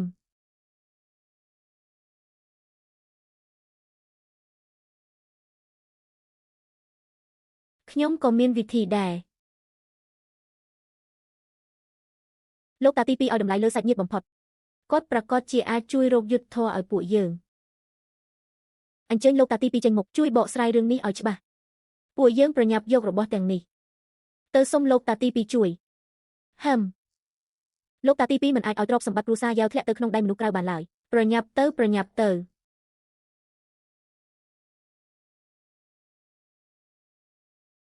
មានលោកតាទី2ដាក់សម្ពាធខ្ញុំចង់ឃើញថាជនក្រៅនោះយកលុយបានយ៉ាងម៉េចចាំបានលុយសិនផ្ទះចាស់ទ្រុឌទ្រោមនេះខ្ញុំមិនចង់មកទៀតទេលោកតាទី2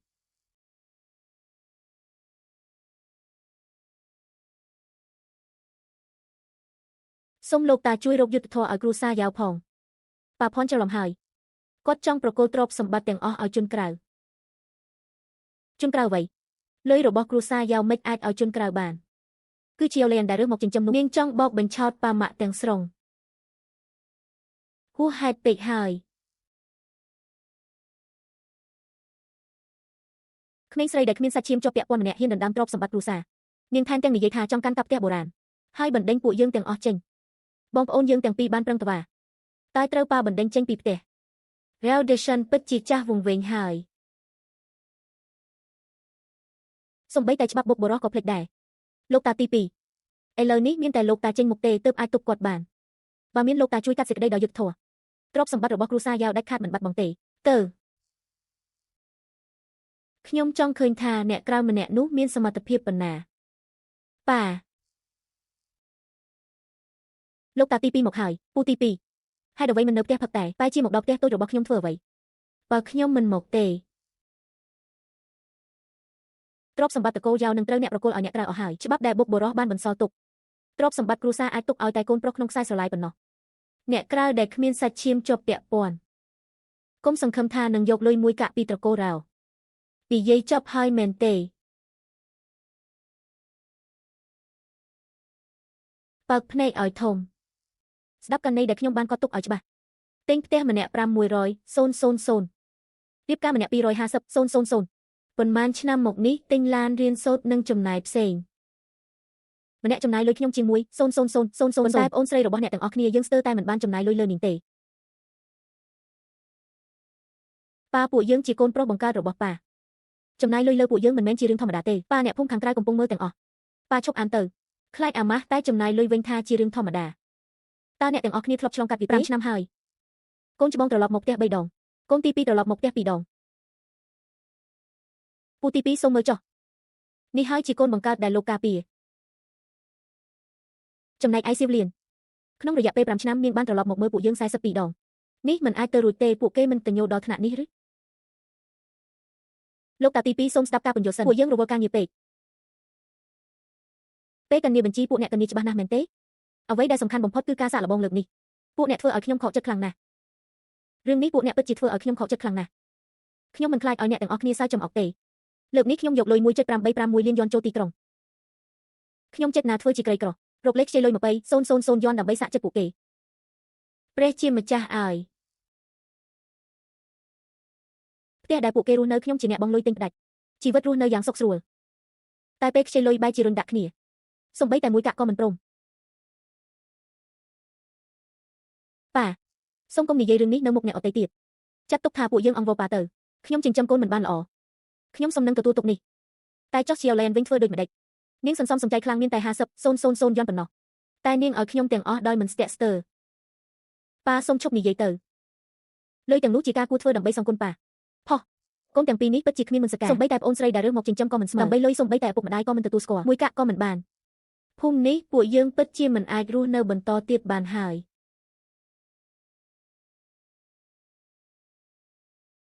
ទីឆានអើយ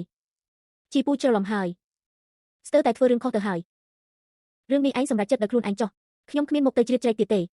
ជីពូរឿងនេះមិនមែនជាកំហុសរបស់លោកទេពួកគេបានបោកប្រាស់លោកតាទី2កុំទៅអីបើលោកទៅពួកយើងត្រូវធ្វើម៉េចមែនហើយលោកតាទី2លោកត្រូវតែរកយុទ្ធធម៌ឲ្យគ្រូសាយ៉ាវចេញទៅពួកឯងពីរនាក់ជាមនុស្សអាក្រក់នៅមិនទាន់អាម៉ាស់គ្រប់គ្រាន់ទៀតឬដើម្បីលុយសំបីតែសាច់ញាតិក៏លែងខ្វល់មុខមាត់គ្រូសាយ៉ាវត្រូវបានបំផ្លាញអស់ហើយលោកតាទី2សូមកុំខឹងអីពួកយើងក៏ធ្វើដើម្បីគ្រូសាដែរពិតមាត់ចាប់ពីថ្ងៃនេះទៅខ្ញុំគ្មានកូនចៅអកញ្ញោដូចពួកឯងទេមើលចុះសំបីតែសាច់ញាតិខ្លួនឯងក៏ស្អប់ពួកគេដែរពិតជាអាម៉ាស់ណាស់បងឲ្យលើកនេះចប់គ្រប់យ៉ាងហើយលុយ1 សេនក៏មិនបានដែរឈប់និយាយទៅប្រញាប់ចេញទៅកន្លែងនេះនៅមិនបានទេឈប់ចង្អូចង្អៀតទៀតទៅ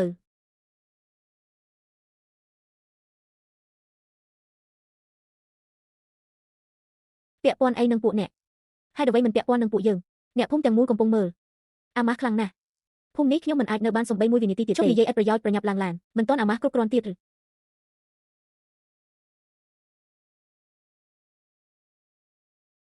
ទៅប្រញាប់ត្រឡប់ចូលក្រុងវិញលើកនេះអាម៉ាស់ខ្លាំងមែនទែនសំណាងអាក្រក់មែនមិនត្រឹមតែទៅខាត់ជើងទេថែមទាំងនាំរឿងមកដាក់ខ្លួនទៀតសុទ្ធតែបណ្ដាលមកពីឈៀវឡែនមិនយូរមិនឆាប់នាងត្រូវសងលុយវិញជាហើយប្រញាប់បើកឡានទៅគួរឲ្យអស់សំណើចមែនរត់លឿនជាងទន្សាយទៀតពិតជាមនុស្សអកតញ្ញូមួយគូទីបំផុតស្ងប់ស្ងាត់ហើយពួកអ្នកមកទីបំណុលទាំងនេះទីបំផុតក៏ចេញទៅហើយឈៀវឡែនអើយឯងពិតជាកូនស្រីល្អដែលស្មោះត្រង់និងដឹងគុណមែនអ្នកមានកុំសរសើរខ្ញុំអីការគោរពនិងមើលថែឪពុកម្ដាយគឺជាកាតព្វកិច្ចគ្រូសាយ៉ាវពិតជាមានសំណាងណាស់ខ្ញុំមិនចង់បានលុយទេសូមតែឪពុកម្ដាយមានសុខភាពល្អខ្ញុំមានសុខភាពល្អគឺប្រសើរជាងអ្វីទាំងអស់រឿងដែលម៉ាក់មានសំណាងបំផុតក្នុងជីវិតនេះគឺបានចិញ្ចឹមកូនស្រីល្អដូចឯងម៉ាក់បើកាលនោះម៉ាក់និងប៉ាមិនទទួលខ្ញុំមកចិញ្ចឹមទេបើគ្មានអ្នកទាំងពីរផ្ដល់បាយក្តៅមួយចានឲ្យខ្ញុំប្រហែលជាមិនរស់ដល់ថ្ងៃនេះទេកូនល្ងងអើយចាប់ពីចូលមកក្នុងគ្រួសារយ៉ាវឯងគឺជាកូនស្រីបង្កើតរបស់ខ្ញុំប៉ាសូមអ្នកទាំងអស់គ្នាជឿចិត្តថ្ងៃក្រោយខ្ញុំនឹងរួមជាមួយឆេលឡែនមើលថែនិងគោរពអ្នកទាំងពីរឲ្យបានល្អអ្នកទាំងពីរចាំតែទទួលសុខស្រួលទៅឆេលឡែនចៅម៉េងអ្នកទាំងពីរមកជាមួយខ្ញុំសម្រេចចិត្តហើយលុយ 1.8 លាននោះយកទៅទិញផ្ទះនៅទីក្រុងឲ្យឆេលឡែនតែម្ដងប៉ាអីចឹងមិនបានដាច់ខាតទេលុយសម្រាប់ចិញ្ចឹមជីវិតពេលចាស់របស់លោកយើងដាច់ខាតមិនអាចយកបានទេពួកយើងមានដៃមានជើងលុយទិញផ្ទះពួកយើងនឹងខំរកដោយខ្លួនឯងបន្តិចម្ដងពួកឯងជួលផ្ទះតូចចាស់នៅក្នុងទីក្រុងត្រូវលំបាកដល់ពេលណាទៀតអីចឹងក៏មិនអាចយកលុយរបស់លោកបានដែរលោកទាំងពីរនៅថ្ងៃក្រោយក៏ត្រូវចិញ្ចឹមជីវិតពេលចាស់ដែរកូនស្រីល្ងងអើយម៉ែពុកមានប្រាក់សោធនិវត្តន៍លុយនេះគឺទុកសម្រាប់កូនឈប់និយាយច្រើនបើកូននៅតែទទួលស្គាល់ថាខ្ញុំជាពុកក៏ត្រូវស្ដាប់ខ្ញុំទាំងអស់ពុកតារាប់ណាកូនជឿទុកចិត្តពុកនោះត្រូវស្ដាប់ពុកទាំងអស់ពុកលោកល្អនឹងខ្ញុំខ្លាំងណាស់ខ្ញុំពិតជាមិនដឹងថាត្រូវសងគុណលោកយ៉ាងម៉េចទេគ្រូសាតែមួយគុំគិតថាជាអ្នកអតីប្រញាប់ទៅក្នុងផ្ទះរៀបចំសម្លៀកបំពាក់2-3ឈុត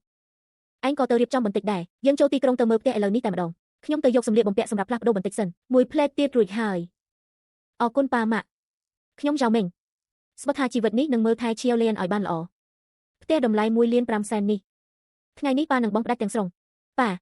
អីចឹងមិនបានទេពួកយើងមិនអាចយកលុយសន្សំសម្រាប់ចាស់ជរារបស់លោកច្រើនបែបនេះទេលុយ1 លាន 8 សែននេះគឺត្រៀមទុកឲ្យពួកឯងហើយកុំគួរសមជាមួយប៉ាអីប៉ាបើប៉ាម៉ាក់ពិតជាចង់ល្អសម្រាប់ពួកយើងសូមឲ្យពួកយើងទទួលបន្ទុកបង់កម្ចីដោយខ្លួនឯងកូនល្ងងអើយបើអាចបង់ផ្ដាច់បានហើយអ្វីត្រូវទ្រាំរ៉ាប់រងបំណុលដោយខ្លួនឯងម៉ាក់ឈៀវឡែននិយាយត្រូវពួកយើងត្រូវទទួលសម្ពាធក្នុងជីវិតខ្លះមានតែបង់រំលោះដោយខ្លួនឯងបន្តិចម្ដងទើបរស់នៅបានសុខចិត្តឡ មានឆន្ទៈមែននេះទើបជាការរស់នៅយ៉ាងសុខសាន្តពិតប្រាកដអ៊ីចឹងស្ដាប់តាមកូនទៅយើងមិនបងផ្ដាច់ទេយើងខ្ចីប្រាក់ធនាគារបានលោកពូអ៊ីចឹងដំបូងយើងកញ្ញាប្រាក់កក់មើលថាប៉ុន្មានសមរម្យអរគុណប៉ាម៉ាក់ដែលយល់ព្រមពួកយើងនឹងខំរកលុយឲ្យបានច្រើនមិនបាច់កញ្ញាលំអិតទេប្រាក់កក់បង1 លានតែម្ដងប៉ា1 លានច្រើនពេកហើយលោកទាំងពីរត្រូវទុកសម្រាប់ពេលចាំបាច់ផងលុយដែលនៅសល់គ្រប់គ្រាន់សម្រាប់ពួកយើងហើយ5សែនដែលនៅសល់ទុកឲ្យពួកអ្នកអរគុណប៉ាប្រាក់កម្ចី5សែនពួកយើងសងបានជាក់ជាមិនខានកុំបដិសេធទៀតអីប្រញាប់ទៅចុះហត្ថលេខាផ្តិតមេដៃហើយកក់ផ្ទះនេះឲ្យរួចប៉ាម៉ាក់ថ្ងៃក្រោយខ្ញុំនឹងនាំលោកទាំងពីរមករស់នៅជាមួយគ្នាសូមអបអរសាទរផ្ទះនេះឥឡូវជាកម្មសិទ្ធិរបស់អ្នកទាំងពីរជាផ្លូវការហើយល្អណាស់ជាវលេនទីបំផុតពួកយើងមានផ្ទះផ្ទាល់ខ្លួននៅក្នុងទីក្រុងហើយរឿងធំរបស់ផ្ទះបានរៀបចំរួចរាល់ហើយនៅសល់លុយមួយចំនួនទៀតមិនទាន់រៀបចំប្តីចាស់ក្នុងកាតរបស់លោកមិននៅសល់រាប់សែនទៀតទេទុកវាទៅខ្ញុំចង់យកលុយមួយចំនួនចេញទុកជាមូលនិធិការអប់រំសម្រាប់ឆេវយកដោយឡែកឆេវយកចិត្តចូលរៀនផំសិក្សាហើយលុយនេះទុកឲ្យគេរៀនសាកលវិទ្យាល័យនៅថ្ងៃក្រោយឆេវយកបានរៀបចំរួចហើយប៉ុន្តែយូខេងនឹងកូន2នាក់របស់មនុស្សធំនោះមនុស្សធ្វើអ្វីខុសគឺជារឿងរបស់មនុស្សធំប៉ុន្តែក្មេងគ្មានកំហុសទេមិនដូច្នោះទេលោកគួរតែឲ្យយូឆេងនឹងហៅរ៉ែនទុកមូលនិធិការអប់រំម្នាក់មួយផងជាវឡែនអ្នកមិនខឹងពួកគេទាំងពីរអ្នកដែលធ្លាប់ធ្វើបាបអ្នកទេរឿងមួយគឺរឿងមួយក្មេងទាំង3នាក់សុទ្ធតែជាសាច់ឈាមគ្រួសារយ៉ាវត្រូវតែស្មើគ្នាកូនស្រីល្ងងរបស់ខ្ញុំហេតុអ្វីចិត្តស្មោះត្រង់ដល់ម្លេះឡធ្វើតាមអ្វីដែលជាវឡែននិយាយទៅពួកយើងមិនអាចលំអៀងបានទេប៉ានិយាយត្រូវហើយកូនម្នាក់100000ទុកឲ្យពួកគេប្រើនៅពេលពេញវ័យឥឡូវនេះខ្ញុំនឹងទូរស័ព្ទទៅកូនច្បងប្រាប់ពួកគេអំពីរឿងនេះពួកគេទៅតែត្រូវពួកយើងបណ្ដេញចេញពេលនេះទូរស័ព្ទទៅតើពួកគេនឹងទទួលទេមិនថាទទួលឬមិនទទួលទេនេះជាចិត្តរបស់ពួកយើងក្នុងនាមជាជីដាយេទូរស័ព្ទរបស់បរោះចាស់គាត់ទូរស័ព្ទមកធ្វើអ្វីមកមើលសើយើងឬប្រកាសជាទិញផ្ទះរួចហើយមកអួតកុំលើកទម្លាក់ទៅហាឡូលុយទាំងអស់បានឆេវឡែនហើយតើលោកនៅទូរស័ព្ទមកធ្វើអ្វីទៀតទិញផ្ទះរួចហើយឬខ្ញុំបានដាក់ប្រាក់អប់រំ100000ម្នាក់ឲ្យយូឆេងនិងហៅរ៉ែនអ្វីលោកនៅតែដាក់ប្រាក់100000យូឆេងទៀតឬ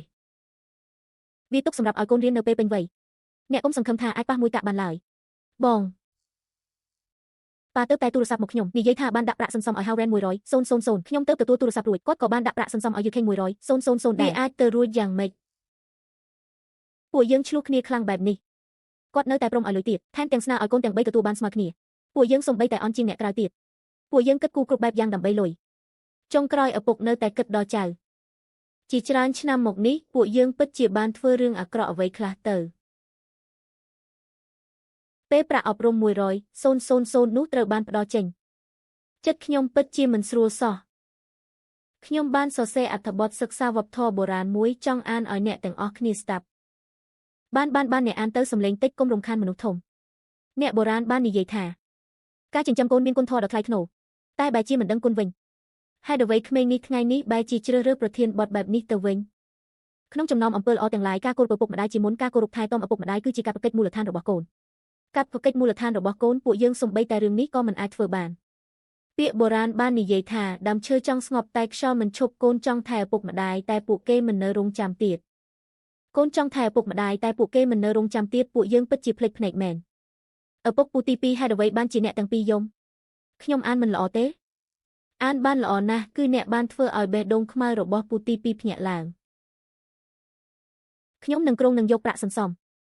បើកហាងម្ហូបផ្ទះបែបគ្រួសារជាគំនិតល្អនៅក្នុងកាតនេះមានប្រាក់100000 យន់យកទៅធ្វើជាទុនប៉ាពួកយើងទទួលស្គាល់ទឹកចិត្តរបស់លោកប៉ុន្តែប្រាក់នេះពួកយើងមិនអាចយកបានទេហេតុអ្វីមិនអាចយកបានបើកហាងគ្រប់ទីកន្លែងសុទ្ធតែត្រូវការប្រាក់ប៉ាពួកយើងមានប្រាក់សន្សំផ្ទាល់ខ្លួនប្រាក់សម្រាប់ចាស់ជរារបស់លោកត្រូវរក្សាទុកអ្នកទាំងពីរនៅជាប្តីប្រពន្ធវ័យក្មេងមូលដ្ឋានមិនទាន់រឹងមាំទេកុំធ្វើអ្វីទាំងអស់ដោយទ្រាំម្នាក់ឯងបាក់កុំបារម្ភពួកយើងមានដៃមានជើងពឹងលើខ្លួនឯងពិតជាអាចធ្វើបានត្រូវហើយប្រាក់ដែលរកបានដោយខិតខំប្រឹងប្រែងទើបចំណាយដោយមានចិត្តស្ងប់ល្អមានឆន្ទៈល្អនេះទើបជារបៀបរស់នៅល្អ បើខាងអាហារគឺជាការងារលំបាកអ្នកទាំងពីរត្រូវត្រៀមចិត្តទទួលការលំបាកប៉ាលោកមើលចុះពួកយើងប្រកាសជាប្រើវត្ថុធាតុដើមពិតប្រាកដដើម្បីបង្កើតកេរ្តិ៍ឈ្មោះល្អឡើងវិញទៅប៉ាម៉ាក់ថ្ងៃនេះនាំអ្នកទាំងពីរទៅមើលហាងដែលពួកយើងជ្រើសរើសថៅកែទីតាំងនេះល្អណាស់តែថ្លៃជួលលើសថវិកាបន្តិចទីតាំងរបស់ខ្ញុំមិនបញ្ចុះថ្លៃជួលទេពួកអ្នកក្រុងធ្វើអាជីវកម្មអ្វី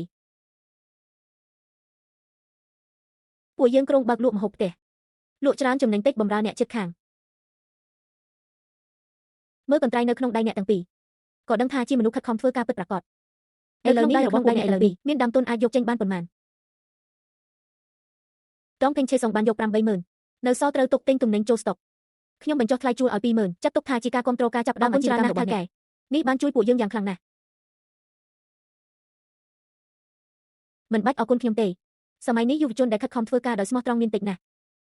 សូមលោកម្ចាស់កុំបារម្ភពួកយើងមិនធ្វើអ្វីคล้ายៗទេប្រកាសជាបើកហាងឲ្យបានល្អថ្ងៃនេះចុះកិច្ចសន្យាថ្ងៃស្អែកពួកយើងនឹងមកសម្អាតធំទាំងស្រុងបានអញ្ចឹងខ្ញុំនឹងរងចាំញ៉ាំម្ហូបពិសេសដែលអ្នកទាំងពីរធ្វើសាច់ស្រស់ល្អបំផុតទាំងនេះខ្ញុំយកទាំងអស់កាត់ឲ្យរួចហើយដាក់ថងបើកភោជនីយដ្ឋានប្រើសាច់ក៏បានថ្លៃដើមទាបអាចរកប្រាក់ចំណេញបានច្រើនជាងពាក់កណ្ដាលអញ្ចឹងមិនបានទេអាហារដែលចូលមាត់តែខាត់មិនអាចបោកប្រាស់មនុស្សដោយបំពានសីលធម៌បានទេអ្នកមីងស្លឹកបន្លែដែលមានពណ៌លឿងបន្តិចទាំងនេះខ្ញុំបានកាត់ចេញឲ្យអ្នកមីងរួចហើយក្មេងស្រីនេះអ្នកឆ្លាតពេកហើយកាត់ឲ្យមាត់ហើយចៀនឲ្យឆ្អិនតើមានអ្នកណាដឹងទេអ្នកមីងធ្វើអាហារគឺធ្វើដោយមានសីលធម៌ខ្លួនឯងមិនញ៉ាំទេគឺមិនឲ្យអ្នកអត់ទេញ៉ាំដែរគ្រឿងផ្សំថ្ងៃនេះសុទ្ធតែជារបស់ល្អបំផុតចំណាយលុយមិនតិចទេថ្លៃបន្តិចក៏មិនអីឲ្យតែរសជាតិឆ្ងាញ់អ្នកចិត្តខាងប្រកាសជាទទួលស្គាល់យើងមិនខ្លាចចំណេញតិចទេពឹងលើរសជាតិឆ្ងាញ់ដើម្បីរក្សាអតិថិជនចាស់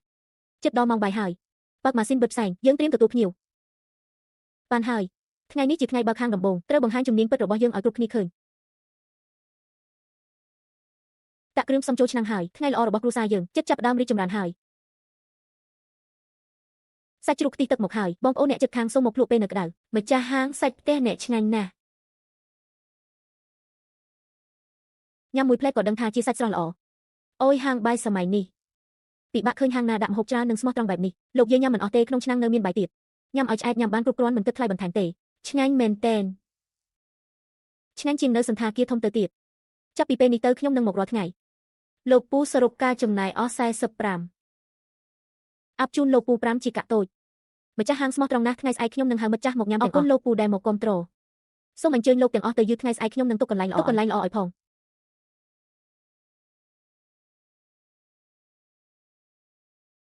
មិននឹកស្មានថាថ្ងៃដំបូងអាជីវកម្មល្អដល់ថ្នាក់នេះទេទោះហត់ដល់ស្លាប់ក៏មានតម្លៃដែរខំប្រឹងហើយអ្នកទាំងអស់គ្នាមានភ្នែកមើលឃើញច្បាស់ភាពស្មោះត្រង់គឺជាវិធីឈ្នះដ៏មានប្រសិទ្ធភាពពីនេះរបស់អ្នកខ្ញុំនឹងទៅចំអិនម្ហូបធំពីនេះទទួលភ្ញៀវជុំបន្ទាប់កយឡែនអ្នកមើលអាជីវកម្មរបស់ប្តីប្រពន្ធវ័យក្មេងនេះល្បីល្បាញខ្លាំងណាស់ដរាបណាពួកគេខិតខំធ្វើការនិងដើរតាមផ្លូវត្រឹមត្រូវជីវិតរបស់ពួកគេប្រកាសជាកាន់តែផ្អែមល្ហែមឡើងរស់នៅដោយស្មោះត្រង់និងខិតខំប្រឹងប្រែងល្អជាងការគិតគូរល្បិចកលណាមួយឈៀវឡែនពិតជាល្អមែនរសជាតិហាងនេះអស្ចារ្យណាស់ប្តីប្រពន្ធម្ចាស់ហាងក៏ស្មោះត្រង់និងល្អណាស់ដែរមែនហើយសម័យនេះហាងដែលធ្វើចំនួនដោយមានមន្តសការត្រូវតែគ្រប់គ្រងយ៉ាងខ្លាំងយីហើយទេនេះហើយជាកេរ្តិ៍ឈ្មោះពីប្រជាជនមានលុយច្រើនក៏ទិញមិនបានទេទៅចុះប្តីចាស់ពួកយើងចូលទៅជួយលាងចាននិងជួយរៀបចំបន្លែឲ្យពួកគេកុំទៅបង្កបញ្ហានោះជាសម្រភូមិរបស់យុវជនពួកយើងត្រឡប់ទៅវិញចុះក៏ត្រឹមត្រូវឃើញពួកគេរស់នៅបានល្អបែបនេះបេះដូងខ្ញុំបានស្ងប់ចិត្តទាំងស្រុងហើយនៅខាងក្រៅមិនចូលមកទេ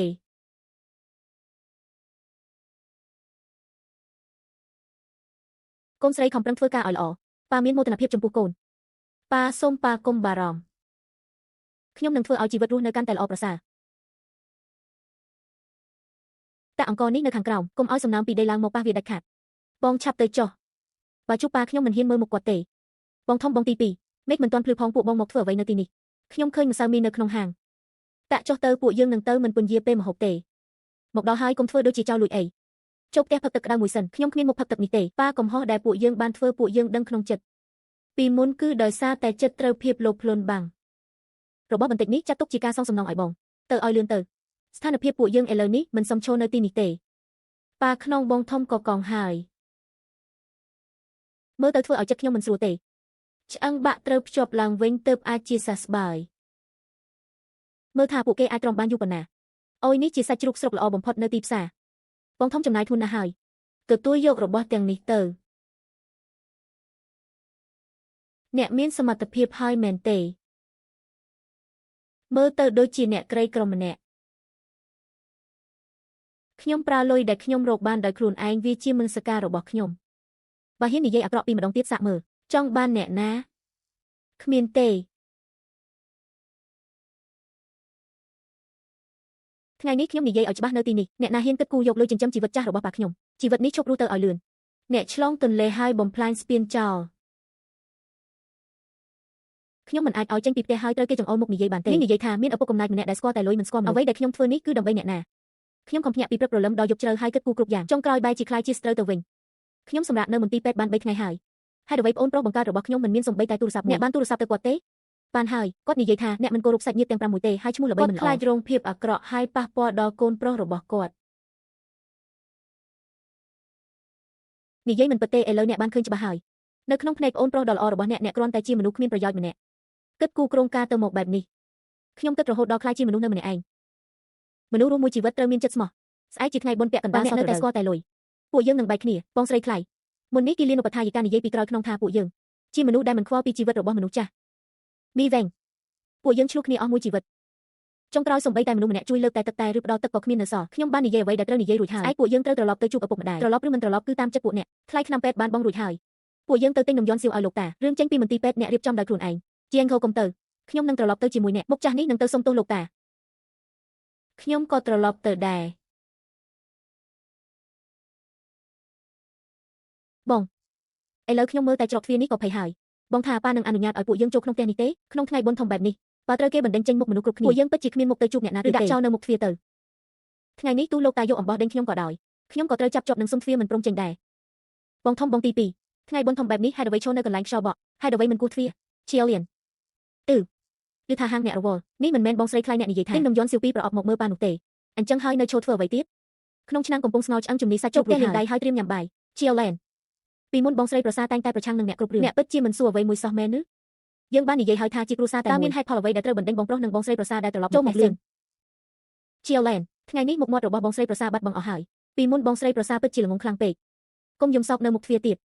លោកចាស់នៅក្នុងផ្ទះបានហើយចេញមើលជាច្រើនដងហើយប្រញាប់ត្រឡប់ទៅផ្ទះយប់នេះទោះបីបោះបង់មុខមាត់ចាស់នេះទាំងអស់ក៏ត្រូវញ៉ាំបាយជុំគ្រួសារនេះឲ្យបានយើងត្រឡប់ផ្ទះវិញប៉ាកៅស្រានេះខ្ញុំផឹកអស់ពីមុនកូនប្រុសត្រូវលុយបាំងភ្នែករហូតបាត់បង់សេចក្តីមេត្តាក្នុងចិត្តប៉ាចាប់ពីថ្ងៃនេះទៅពួកយើងបងប្អូន2នាក់នឹងមើលថែប៉ាខ្ញុំនិងបងធំនឹងមិនយកសំបីមួយចំណែកទេខុសតូចខុសធំទាំងអស់សុទ្ធតែជាកំហុសរបស់ពួកយើងចាប់ពីពេលនេះទៅសូមមើលសកម្មភាពពិតរបស់ពួកយើងសៀវលៀនពីមុនបងស្រីក្មេកនិយាយមិនសូវល្អសាច់ពូត្រីនេះទុនជាងគេញ៉ាំឲ្យបានច្រើនបន្តិចម៉ាក់ផឹកស៊ុបឲ្យក្តៅចាប់ពីពេលដែលពួកយើងបានរកឃើញអ្នកនឹងគោរពថែទាំអ្នកឲ្យបានល្អចាប់ពីនេះទៅរស់នៅឲ្យមានភាពរីកចម្រើនក៏គ្រប់គ្រាន់ហើយសៀវភៅបំណុលនេះខ្ញុំបានកត់ត្រាអ្នកទាំងពីររយៈពេល5ឆ្នាំថ្ងៃនេះជាថ្ងៃបុណ្យពាក់កណ្ដាលដែលមនុស្សគ្រប់គ្នាមកជុំគ្នាដល់ពេលបិទបញ្ជីហើយរឿងគិតគូរពីមុនទុកឲ្យវាលាយបាត់ទៅចាប់ពីថ្ងៃនេះទៅគ្រួសារយ៉ាវរបស់ពួកយើងចាប់ផ្ដើមថ្មីដោយស្អាតស្អំអរគុណប៉ាដែលមានចិត្តទូលាយចាប់ពីពេលនេះទៅខ្ញុំនឹងមិនធ្វើអ្វីខុសទៀតទេខ្ញុំនឹងរស់នៅជាមួយជាងយោឲ្យបានល្អបានហើយជូតទឹកភ្នែកឲ្យស្ងួតទាំងអស់គ្នាក្នុងពិធីបុណ្យធំបែបនេះនិយាយតែពាក្យល្អដែលមានសេចក្តីធ្វើឲ្យគេយកទៅសើចចំអកគ្រួសារតែមួយគួរតែរួបរวมគ្នាយ៉ាងល្អឥតខ្ចោះលើកកែវស្រាទាំងអស់ឡើងជូនពរដល់ការជួបជុំគ្នារបស់យើងចូលកែវជីវិតកាន់តែរីកចម្រើនទៅមុខគ្រួសារសុខសាន្តអ្វីក៏រីកចម្រើន